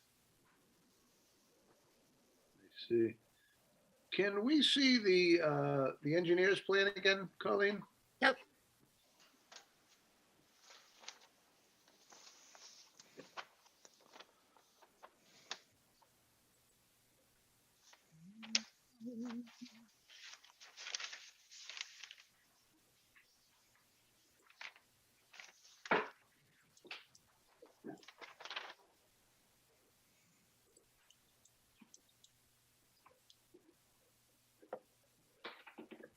I'm sorry, I'm fumbling.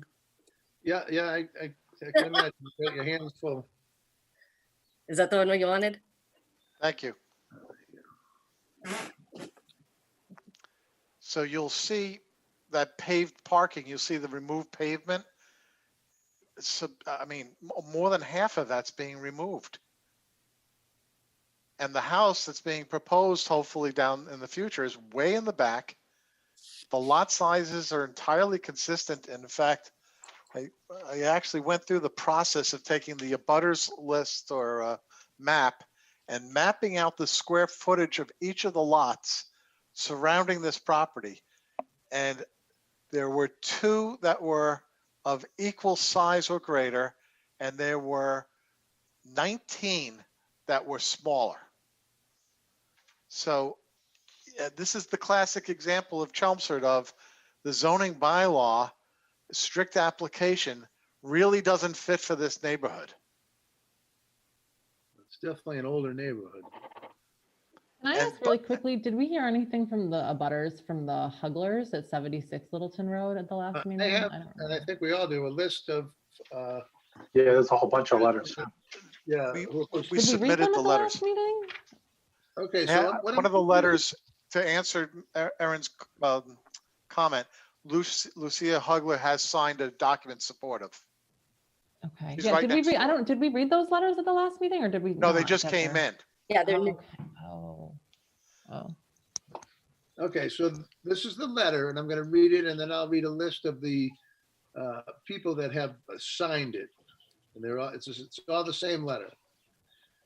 My neighbor, Michael A. Smith, has informed me of his intentions to seek relief and construct a single-family dwelling as what is known as Lot B on the town website. I've discussed this with Michael and what he is trying to achieve, and I believe it would add value. It would be a value add to the neighborhood. And it is signed by Brian Tonks, which appears to be the neighbor directly abutting to the left. It is signed by Robert Young, 69 Littleton Road. That's across the Signed street. by John Wajic, 84 Littleton Road. It's signed by Andrews, I'm gonna mess this up, but Strzezetkek, 71 Littleton Road. It is signed by Russell Mann, 73 Littleton Road. It's signed by Bernard Machad, 115 Littleton Road. And it is signed by Lucia Hugler, which I believe is the abutter that's most going to be affected by the new house. Yeah. On the right-hand side as you face it. So those are the lists, and I'm assuming that they correlate to the pink crayon on the map. That's So correct. We don't quite have. 4, 6. So that's what the pink crayon was. Those are all the people that signed that letter. Yes. Well, there's 12 people that, there's 12 colored lots, and I did not read 12 names. I can tell you that. There are a few others that have not signed, but they indicated their support. But we gave what we have for signatures. But as you can see, the ones that we do have are the ones that are most closely affected by your decision, all supportive, with the exclusion of what we don't know is across the street, which is Nancy Arroway. I don't know where she stands on this anymore. She had some questions last time. As we've already continued, ask whether Nancy is in attendance this evening. I am. And if you'd like to speak on this, Nancy, we'd be glad to hear what you have to say. Thank you, Brian. I did submit a letter about a month ago with my comments. Would you like me to read it, or do you want to read would it in? Or appreciate that, as I do not have it in front of me, and I wasn't, I apologize. I should, I don't. And by the way, I don't either, Mr. Chairman. has this letter been distributed to the board? Is it Because an it older had one? a lot of data that was supportive data. It's a one-page letter with extensive supportive data and documents from the town archives. I think we're gonna try to see if we have a copy of it that we can read as we go along here. Have the board members read it? This is not something that you're going to be able to comprehend on the fly, I'm afraid. Is this we talked about this letter last month in the initial meeting. 2 months ago. We reviewed the letter during the meeting, didn't we? Also. No, you did not, because this was emailed afterwards. It was emailed before the last meeting, and this was postponed from being addressed at the last meeting because that letter had been received, I believe. Actually, so it was not that taken wasn't off the agenda last month, and therefore it could not have been reviewed last month. We had quite a bit of conversation about this last month before the continuation occurred. I feel like it was 2 months ago, Erin. Oh, okay. This was a long hearing 2 months ago. Okay. This was scheduled to be heard last month. Got continued, yeah. It got continued. We're completely unaware of any letter or submittal by Nancy, which I, to this moment, do not have. And we made an independent decision because we wanted to get more input from abutters, which is what we did in that 2 month period. Yeah, I thought it was also because we had the question about the potential decision that happened in whatever it was, 1964, exactly, which we conferred with council on. And I did have that conversation with council. His instructions were fairly clear. He didn't, I don't think, try to direct in any sense. What he said was, in the absence of any evidence that this variance was to divide the lot, there are very many other options that this could or could not have without the variance. We don't know. We're to consider it as just any other lot and give no weight to the fact that it might have been a subdivision. Right. I can, that is the council's, hopefully I'm repeating it correctly. Yep. If it was without evidence as to what the variance was, we cannot consider it because we don't know. It could be, as Mark pointed out, a variance to allow the construction of the addition to the left side of the house, which theoretically in 1964 would have needed. We don't know what was built in 1964. I haven't done any research on that. So the package that I sent you included a map with the variance on it, zoning variance. Well, we certainly would like to see that. By Zoning Board of Appeals, June, I believe it's 18th, 1964. And that map shows the separation of lots 4 and 5 and permitted lot 4, not 5, which is currently being submitted, to be deemed a buildable lot. Sorry, members of the board, Colleen sent us the letter on November 4th, it looks like. Did anybody read it? I read it. I don't have it, I don't believe. There's a November 4th email from Colleen. You should see Is it. there the decision, is it PDF'd into that email? Yes, it's attached. It says forward variance request for 72 and 74 Littleton Road, sent by Colleen Stansfield, Wednesday, November 4th at 9:50 a.m. Could you send that to Colleen and she can put it up on the screen? Sure. That may clarify quite a few things. Colleen, I'll send it to you right now. Perfect. So that it's right at the top of your email box. Oh, I have the attachment. While that's being worked on, can I ask a question through the chair to Nancy? And the question is she supportive of this application or not? Because if she's supportive, that would be everybody in this neighborhood being supportive. And if she's not supportive, I'd like to know how she in particular is being harmed. So I could understand that. So Nancy, Mr. Hauser is asking whether, Nancy Arroway, yes, whether you are in favor or in opposition to the construction of the second lot on the property. I'm afraid I'm in opposition to it. Okay. And it's not the second house that I'm in opposition to. It's dividing off that piece of the lot from the commercial property that is permitted by variance. So this area, as Mr. Hausler showed, has predominantly small lots. So putting a house on a small lot in this area is not a big deal. I mean, it's consistent with the neighborhood. The problem is that what you currently have is already a double utilization lot. That is a conforming double utilization with an apartment and a business. It's not a home business, it's simply a commercial variance.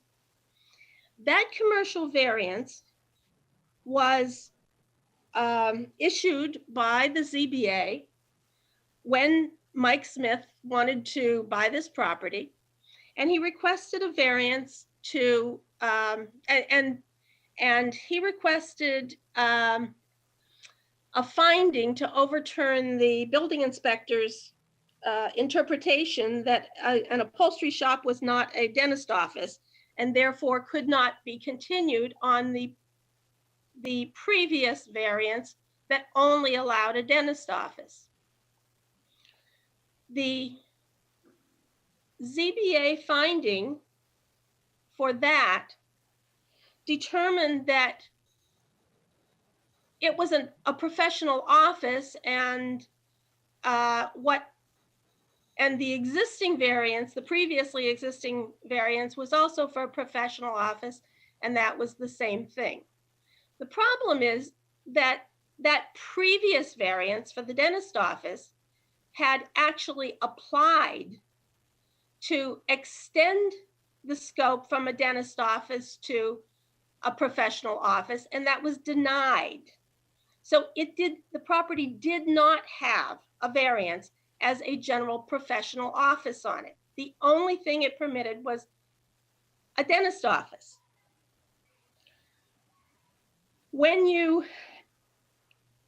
gave Mike the variance for his upholstery shop, you determined that that upholstery shop was a general professional office and continued the existing usage. It wasn't. It changed the use. One, I may not be right on this, but I don't think you have the ability to do a use variance for a new use. And secondly, what he's doing is not a professional office, it's light manufacturing. Well, there's requirements that go along with having that property as a professional office or a manufacturing property. And that is that it has to have adequate parking for the size of it. It needs dumpsters, it needs lighting. There's just a whole lot of uses of design that has to go along with that use. Where the previous variance under Mike Sargent was limited to not being transferable, the new variance that you gave Mike for his new use was never listed as non-transferable. So now you have a professional office building on that property that requires parking, that requires dumpsters, that requires access and lights, that he can transfer to anybody. And the new variance that they're requesting under this application will strip off all the parking. And that's what I have a problem with. You can't park on Littleton Road.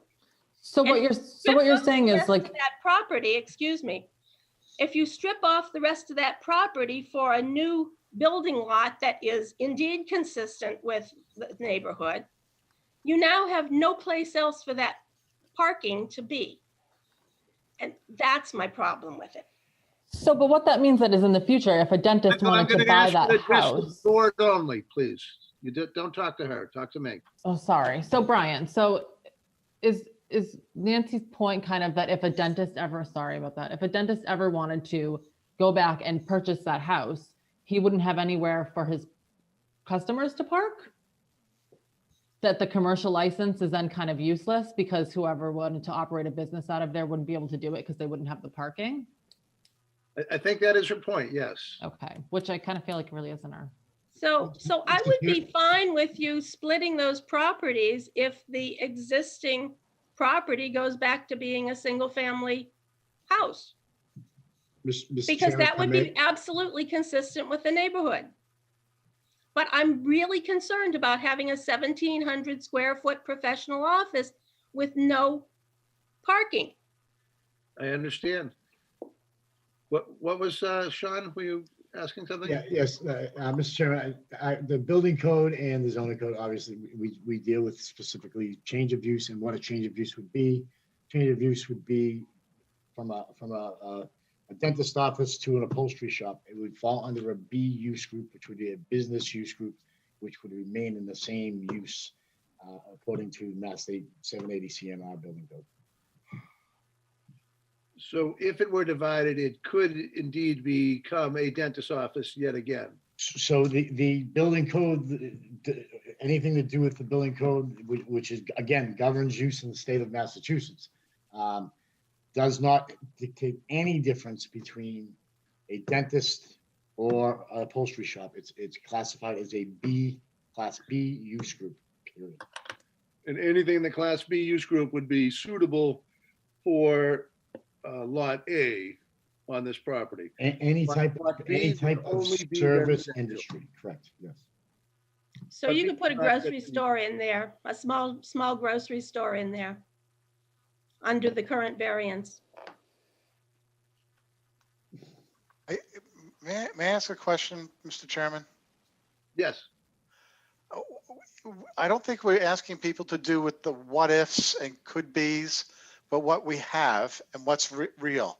So if the request is to limit the existing retail use of an upholstery shop to this site, which has 2 parking spots and otherwise is in compliance with zoning, we could probably do that.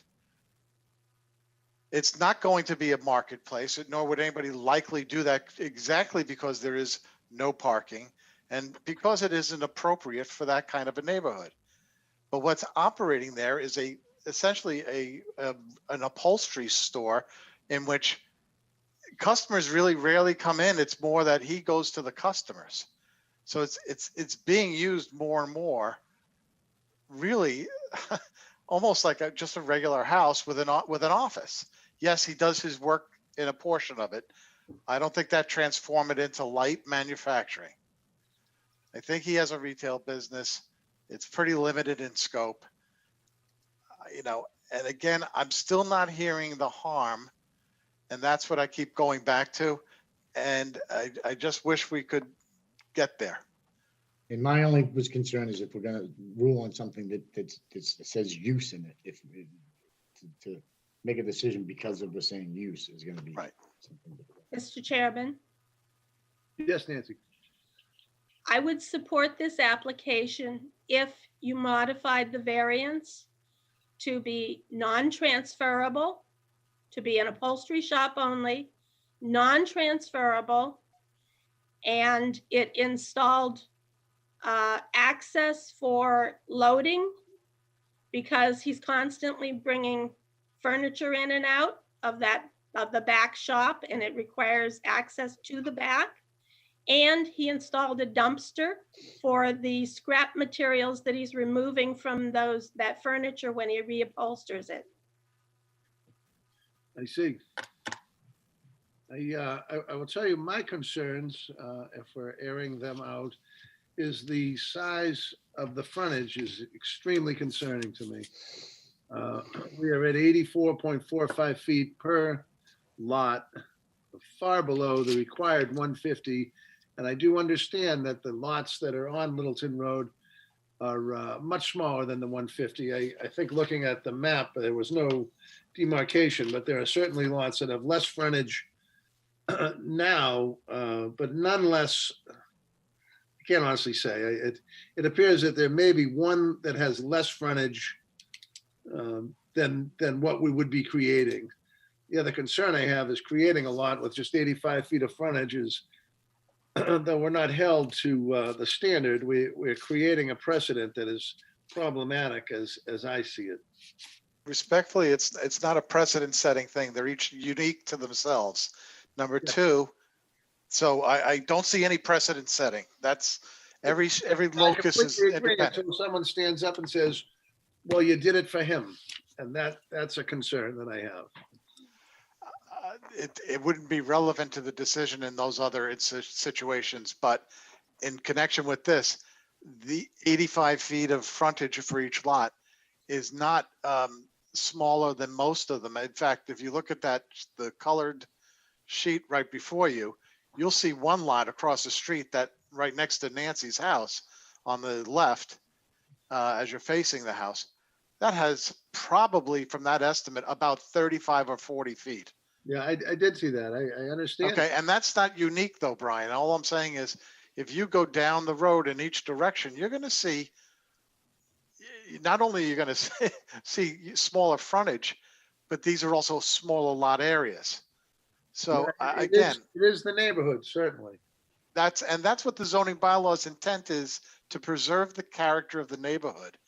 And if we had any kind of a normal bylaw that was appropriate for this area, we wouldn't be having this discussion. But for some reason, we keep applying, RB standards to houses and lots that were created 150 and 200 years ago.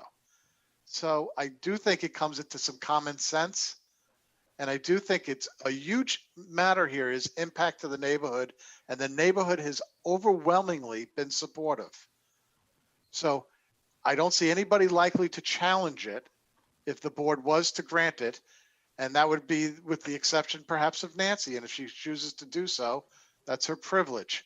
I hope she wouldn't.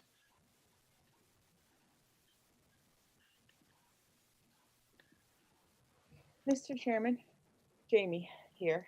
Yes, Jamie. Just a point to ponder, doing a little research, and maybe someone could direct me if I'm wrong. I've noticed in all the deeds to this particular two lots, at least back to 67, they've always been sold together. Yes, we said that last time. It becomes a conjoined lot. That's Right. definitely the case there.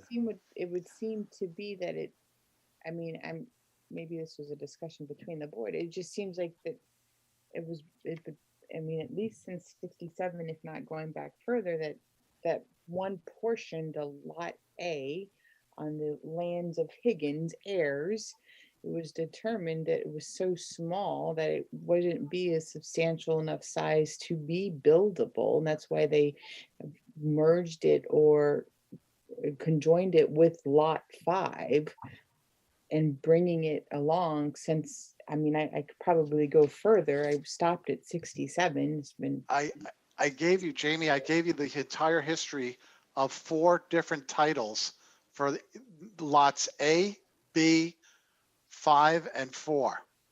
And you're right that 1967, that's when the common ownership of the lots occurs. But it wasn't, they came out of entirely separate chains of titles. So it wasn't that somebody felt that it was another piece of parcel of land was kind of not worthy of something or useless. It was just simply that I believe Dr. Caniff wanted to have extra land in case he wanted to expand his dental practice. And he operated there for decades, is my understanding. May I add something? Yes. Yeah, based on the research I did that's in that letter and the supporting documents that show it, this land's actually been in common ownership since 1956. And at that point in time, the lots 4 and 5 together were transferred to the owners of Lot A. It was a family transfer and they came into common ownership. Lot 4 was thereafter stripped off, but these have actually go back to 56 in terms of common ownership. And it was that variance in 1964 that stripped off Lot 4 and made it a buildable lot. Again, that's the infamous variance that doesn't seem to be of record anywhere. Yeah, the problem is that it's filed under the adjacent lot number. You're looking at the wrong lot number to find the records of it, and it's buried in the archives in Town Hall. Do you have a copy of that? Nancy? Let's see.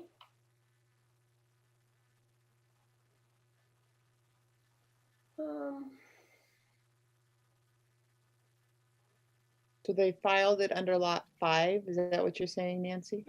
It was filed under, I think, 76 Littleton. Okay. Which is to the right from the street?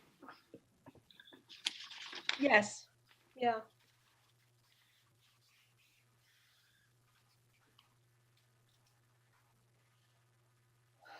Let's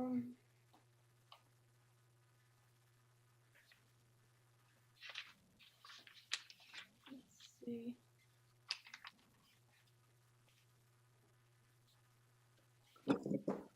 I really think I don't know if there's anybody else with other comments, Brian, or any other letters, but it's really, I think, in the board's discretion at this point. I don't think there's much more that has to be said. We have beaten this pretty hard.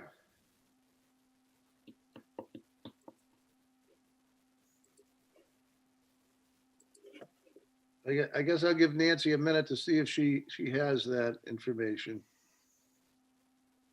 We're seeing something a little new. Anything online filed under 76. Page 10 has the map that goes with that variance, but I don't have the actual variance. So it's noted on that map. Page 10. Page 10 of my letter. It's item number 12.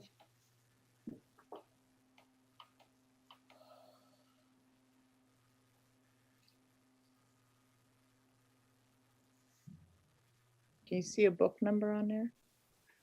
Hello. Yes, 101 63B.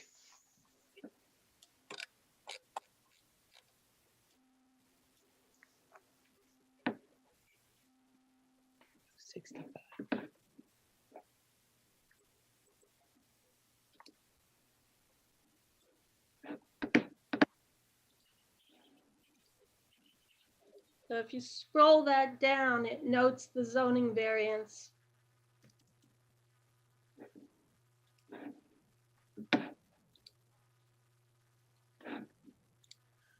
But not what it achieved. No, and I'm sorry, but I don't think I copied it because it was the other property. But I believe if you look in the archives, Colleen got me in there to research. Colin, are you looking up that document, 101 63B? Yes, I have it up on the screen, don't I? You do. I didn't know if that was the end of it that you had retrieved, or is that's all that's there? No, I gave Nancy a box that we did archive recently, and it has a lot of the old plans, and she went through it herself. So if she says it's in there, I believe her. And I can go look, but that would be tomorrow. Well, I guess I can ask Mr. Hauser if he'd like to continue this to research that. Or if you're done presenting and would like us to vote, we could do that as well. I'm not sure. Not sure anything at this point. Well, yeah, I'm not sure I'm getting a real read from the board by any of the questions where the board is heading towards. Because I certainly don't want to delay it if there's a number of votes in favor or a number of votes against. If there's going to be that much more, if there's going to be opposition to this, I'd rather kind of get a sense of that so I could withdraw the application. If it's favorable or with some conditions attached favorable, that's a different thing, and we don't have to go spending more time on it. But I'm not hearing much from the members of the board of what their concerns would be, or they could live with it or not. I'd like to get some input from the board members so I could answer any questions. I think my biggest concern is the hardship, just because they're taxed as separate lots. I think that it's not unusable by any means, just because he can't put a house there. And that if he thinks that he's taxed too high, that's something he can take up with the assessor. But I'm just struggling for the hardship aspect of it. If I may, Yes, Nancy, we're still open to the public. thank you. I do a lot of research with the assessor's database for the planning board. And I did note that lot 5 is being assessed as a buildable lot instead of being assessed as an accessory lot. And it should actually be an accessory lot. There's only 2 lots in town that are classified as buildable lots that are undersized lots, and this is one of them, and God only knows why. But in order to get the taxes down on this and remove the hardship, I would certainly approach the building assessor about having it reclassified as an accessory lot. But that precisely proves the point of the hardship, is that it has been treated by the town as a buildable lot for tax purposes for 25, 30 years. So he receives a separate tax bill for lot. Yes, he does. He would as an accessory lot as well. It would just be valued differently. Yes, yes. That's not the case, right? That's not the case. It's listed by the town as a buildable lot and taxed as a buildable lot. That to me is classic hardship.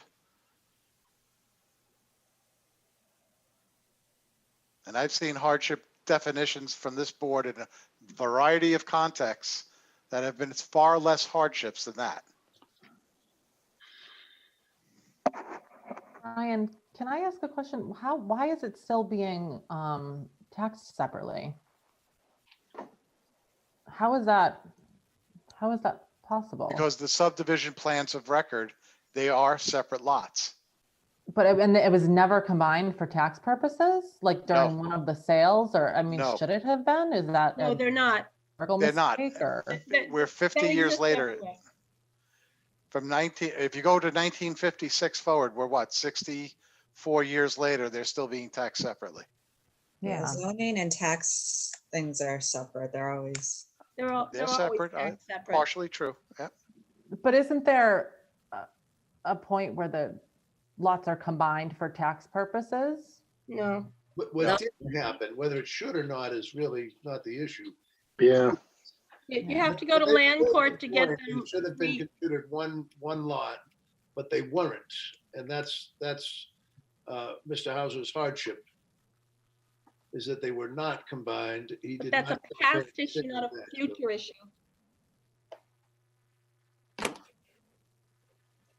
If the board could give me some sense of how it feels, I'd appreciate it.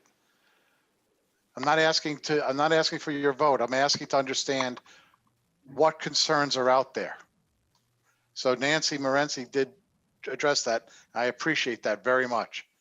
I don't know if the other board members have any other concerns similar to that. Yeah, I would say, Doug, I do have a concern similar to that, along with the frontage, but I really would like to plow through that letter a little bit and do a little bit more research before I could, I think, render a smart decision. And I'm not sure that even after I read through everything, I could. That I appreciate that. So based just on those two comments, I'll make a I'll make a request to please continue this for one more month. I think that's a motion we could take up. I Thank you. personally would like to understand better. And if, Nancy, I know you're a private citizen in this, but if you could help Colleen locate these documents, it would be extremely helpful. It sounds like you really have a feel for where they are. I can do that. I can stop by town hall. Terrific. I might actually have it on my phone, but so far I haven't found it. I understand. If I could ask one of the board members to make a motion to continue the public hearing until 1/7, And to continue the public hearing till 7 January, is it 7 January 2021. 2021? That was nice. A second. A second by Steve. A quick roll call. Steve, do you approve of the motion? I do. Jamie, You, Nancy, Yes. Mark, Yes. and I do as well. It's Thank unanimous. you, everybody. Thank you. Have a good night. Sorry we can't get through this quicker, but it really is. Nope, I appreciate the time everybody's put in. I hope, Doug, that you do get that letter so you can see that as well. I'm going to. Thank you very, very much. I will send that. Would that be possible, Nancy, to forward that to Doug if you do come across it? Oh, I think I have it. Thank you. Good night, folks. Good night. Good night. All right, well, that's a tough, well, there's a lot of choice there. Our next hearing is 7577 Concord Road, Matthew and Michelle Nestor for a modification of a previously approved variance under 195 nonconformity, seeking relief from frontage for 75 Concord Road and any other relief that may be deemed necessary. This is a continuation. And I think that, Nobody's here for it. oh, they're not available. No. And I didn't get anything to continue either. I can check with them tomorrow. Considering the hardships of COVID, why don't we continue until 1/7/2021? And we'll have an answer hopefully by then as to whether they wish to continue. do That you have a seems date feasible. when it was originally presented?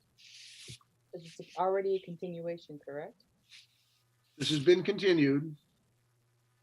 I'm not sure of the question. I'm sorry, Jamie. When was it originally presented? I don't remember. Oh, I think they came in front of us in Last meeting. November. Yeah.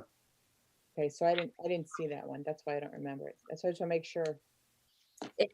Jamie, if you want, you can review the meeting of that night on video and sign a Mullen with me. Not really, but okay. Okay. I mean, Aaron was here, right? Aaron's like, don't throw me under the bus. Who was here on November? I was, Mark was, Steve was. Aaron, were you there in I November? was, I believe so, yeah. There was no Charlie or Jamie. I have. Yeah, I wasn't. I know I wasn't. here. And if That's why I Jamie had- sees it, it wouldn't change anything. She still wouldn't vote. So you don't have to do that, I don't think. You can. But you can. Have fun on the side, you It was a know. lot of fun. So much on my plate right now. One less thing is good for me. All right, and in honesty, I did not review the meeting minutes. I don't know if anyone else did and wishes to look at it. Yeah, I did. I sent every one of them back with mainly minor edits. There was one question, Colleen. I think it was October, November. I wasn't sure if we were mixed up there about one where Brian didn't come. And then when Brian was there, and then there was a question whether Charlie was there or not. I was a little bit confused. Okay, I'll go Yeah. back and look at my attendance. Yeah, I did highlight and mark that up, so, you know, you can take a look at it, but. Okay. All right, why don't we continue the minutes until 1/7 as well? Wish you all a Merry Christmas and safe and happy and COVID-free New Year. Merry All right, Christmas. same to you guys.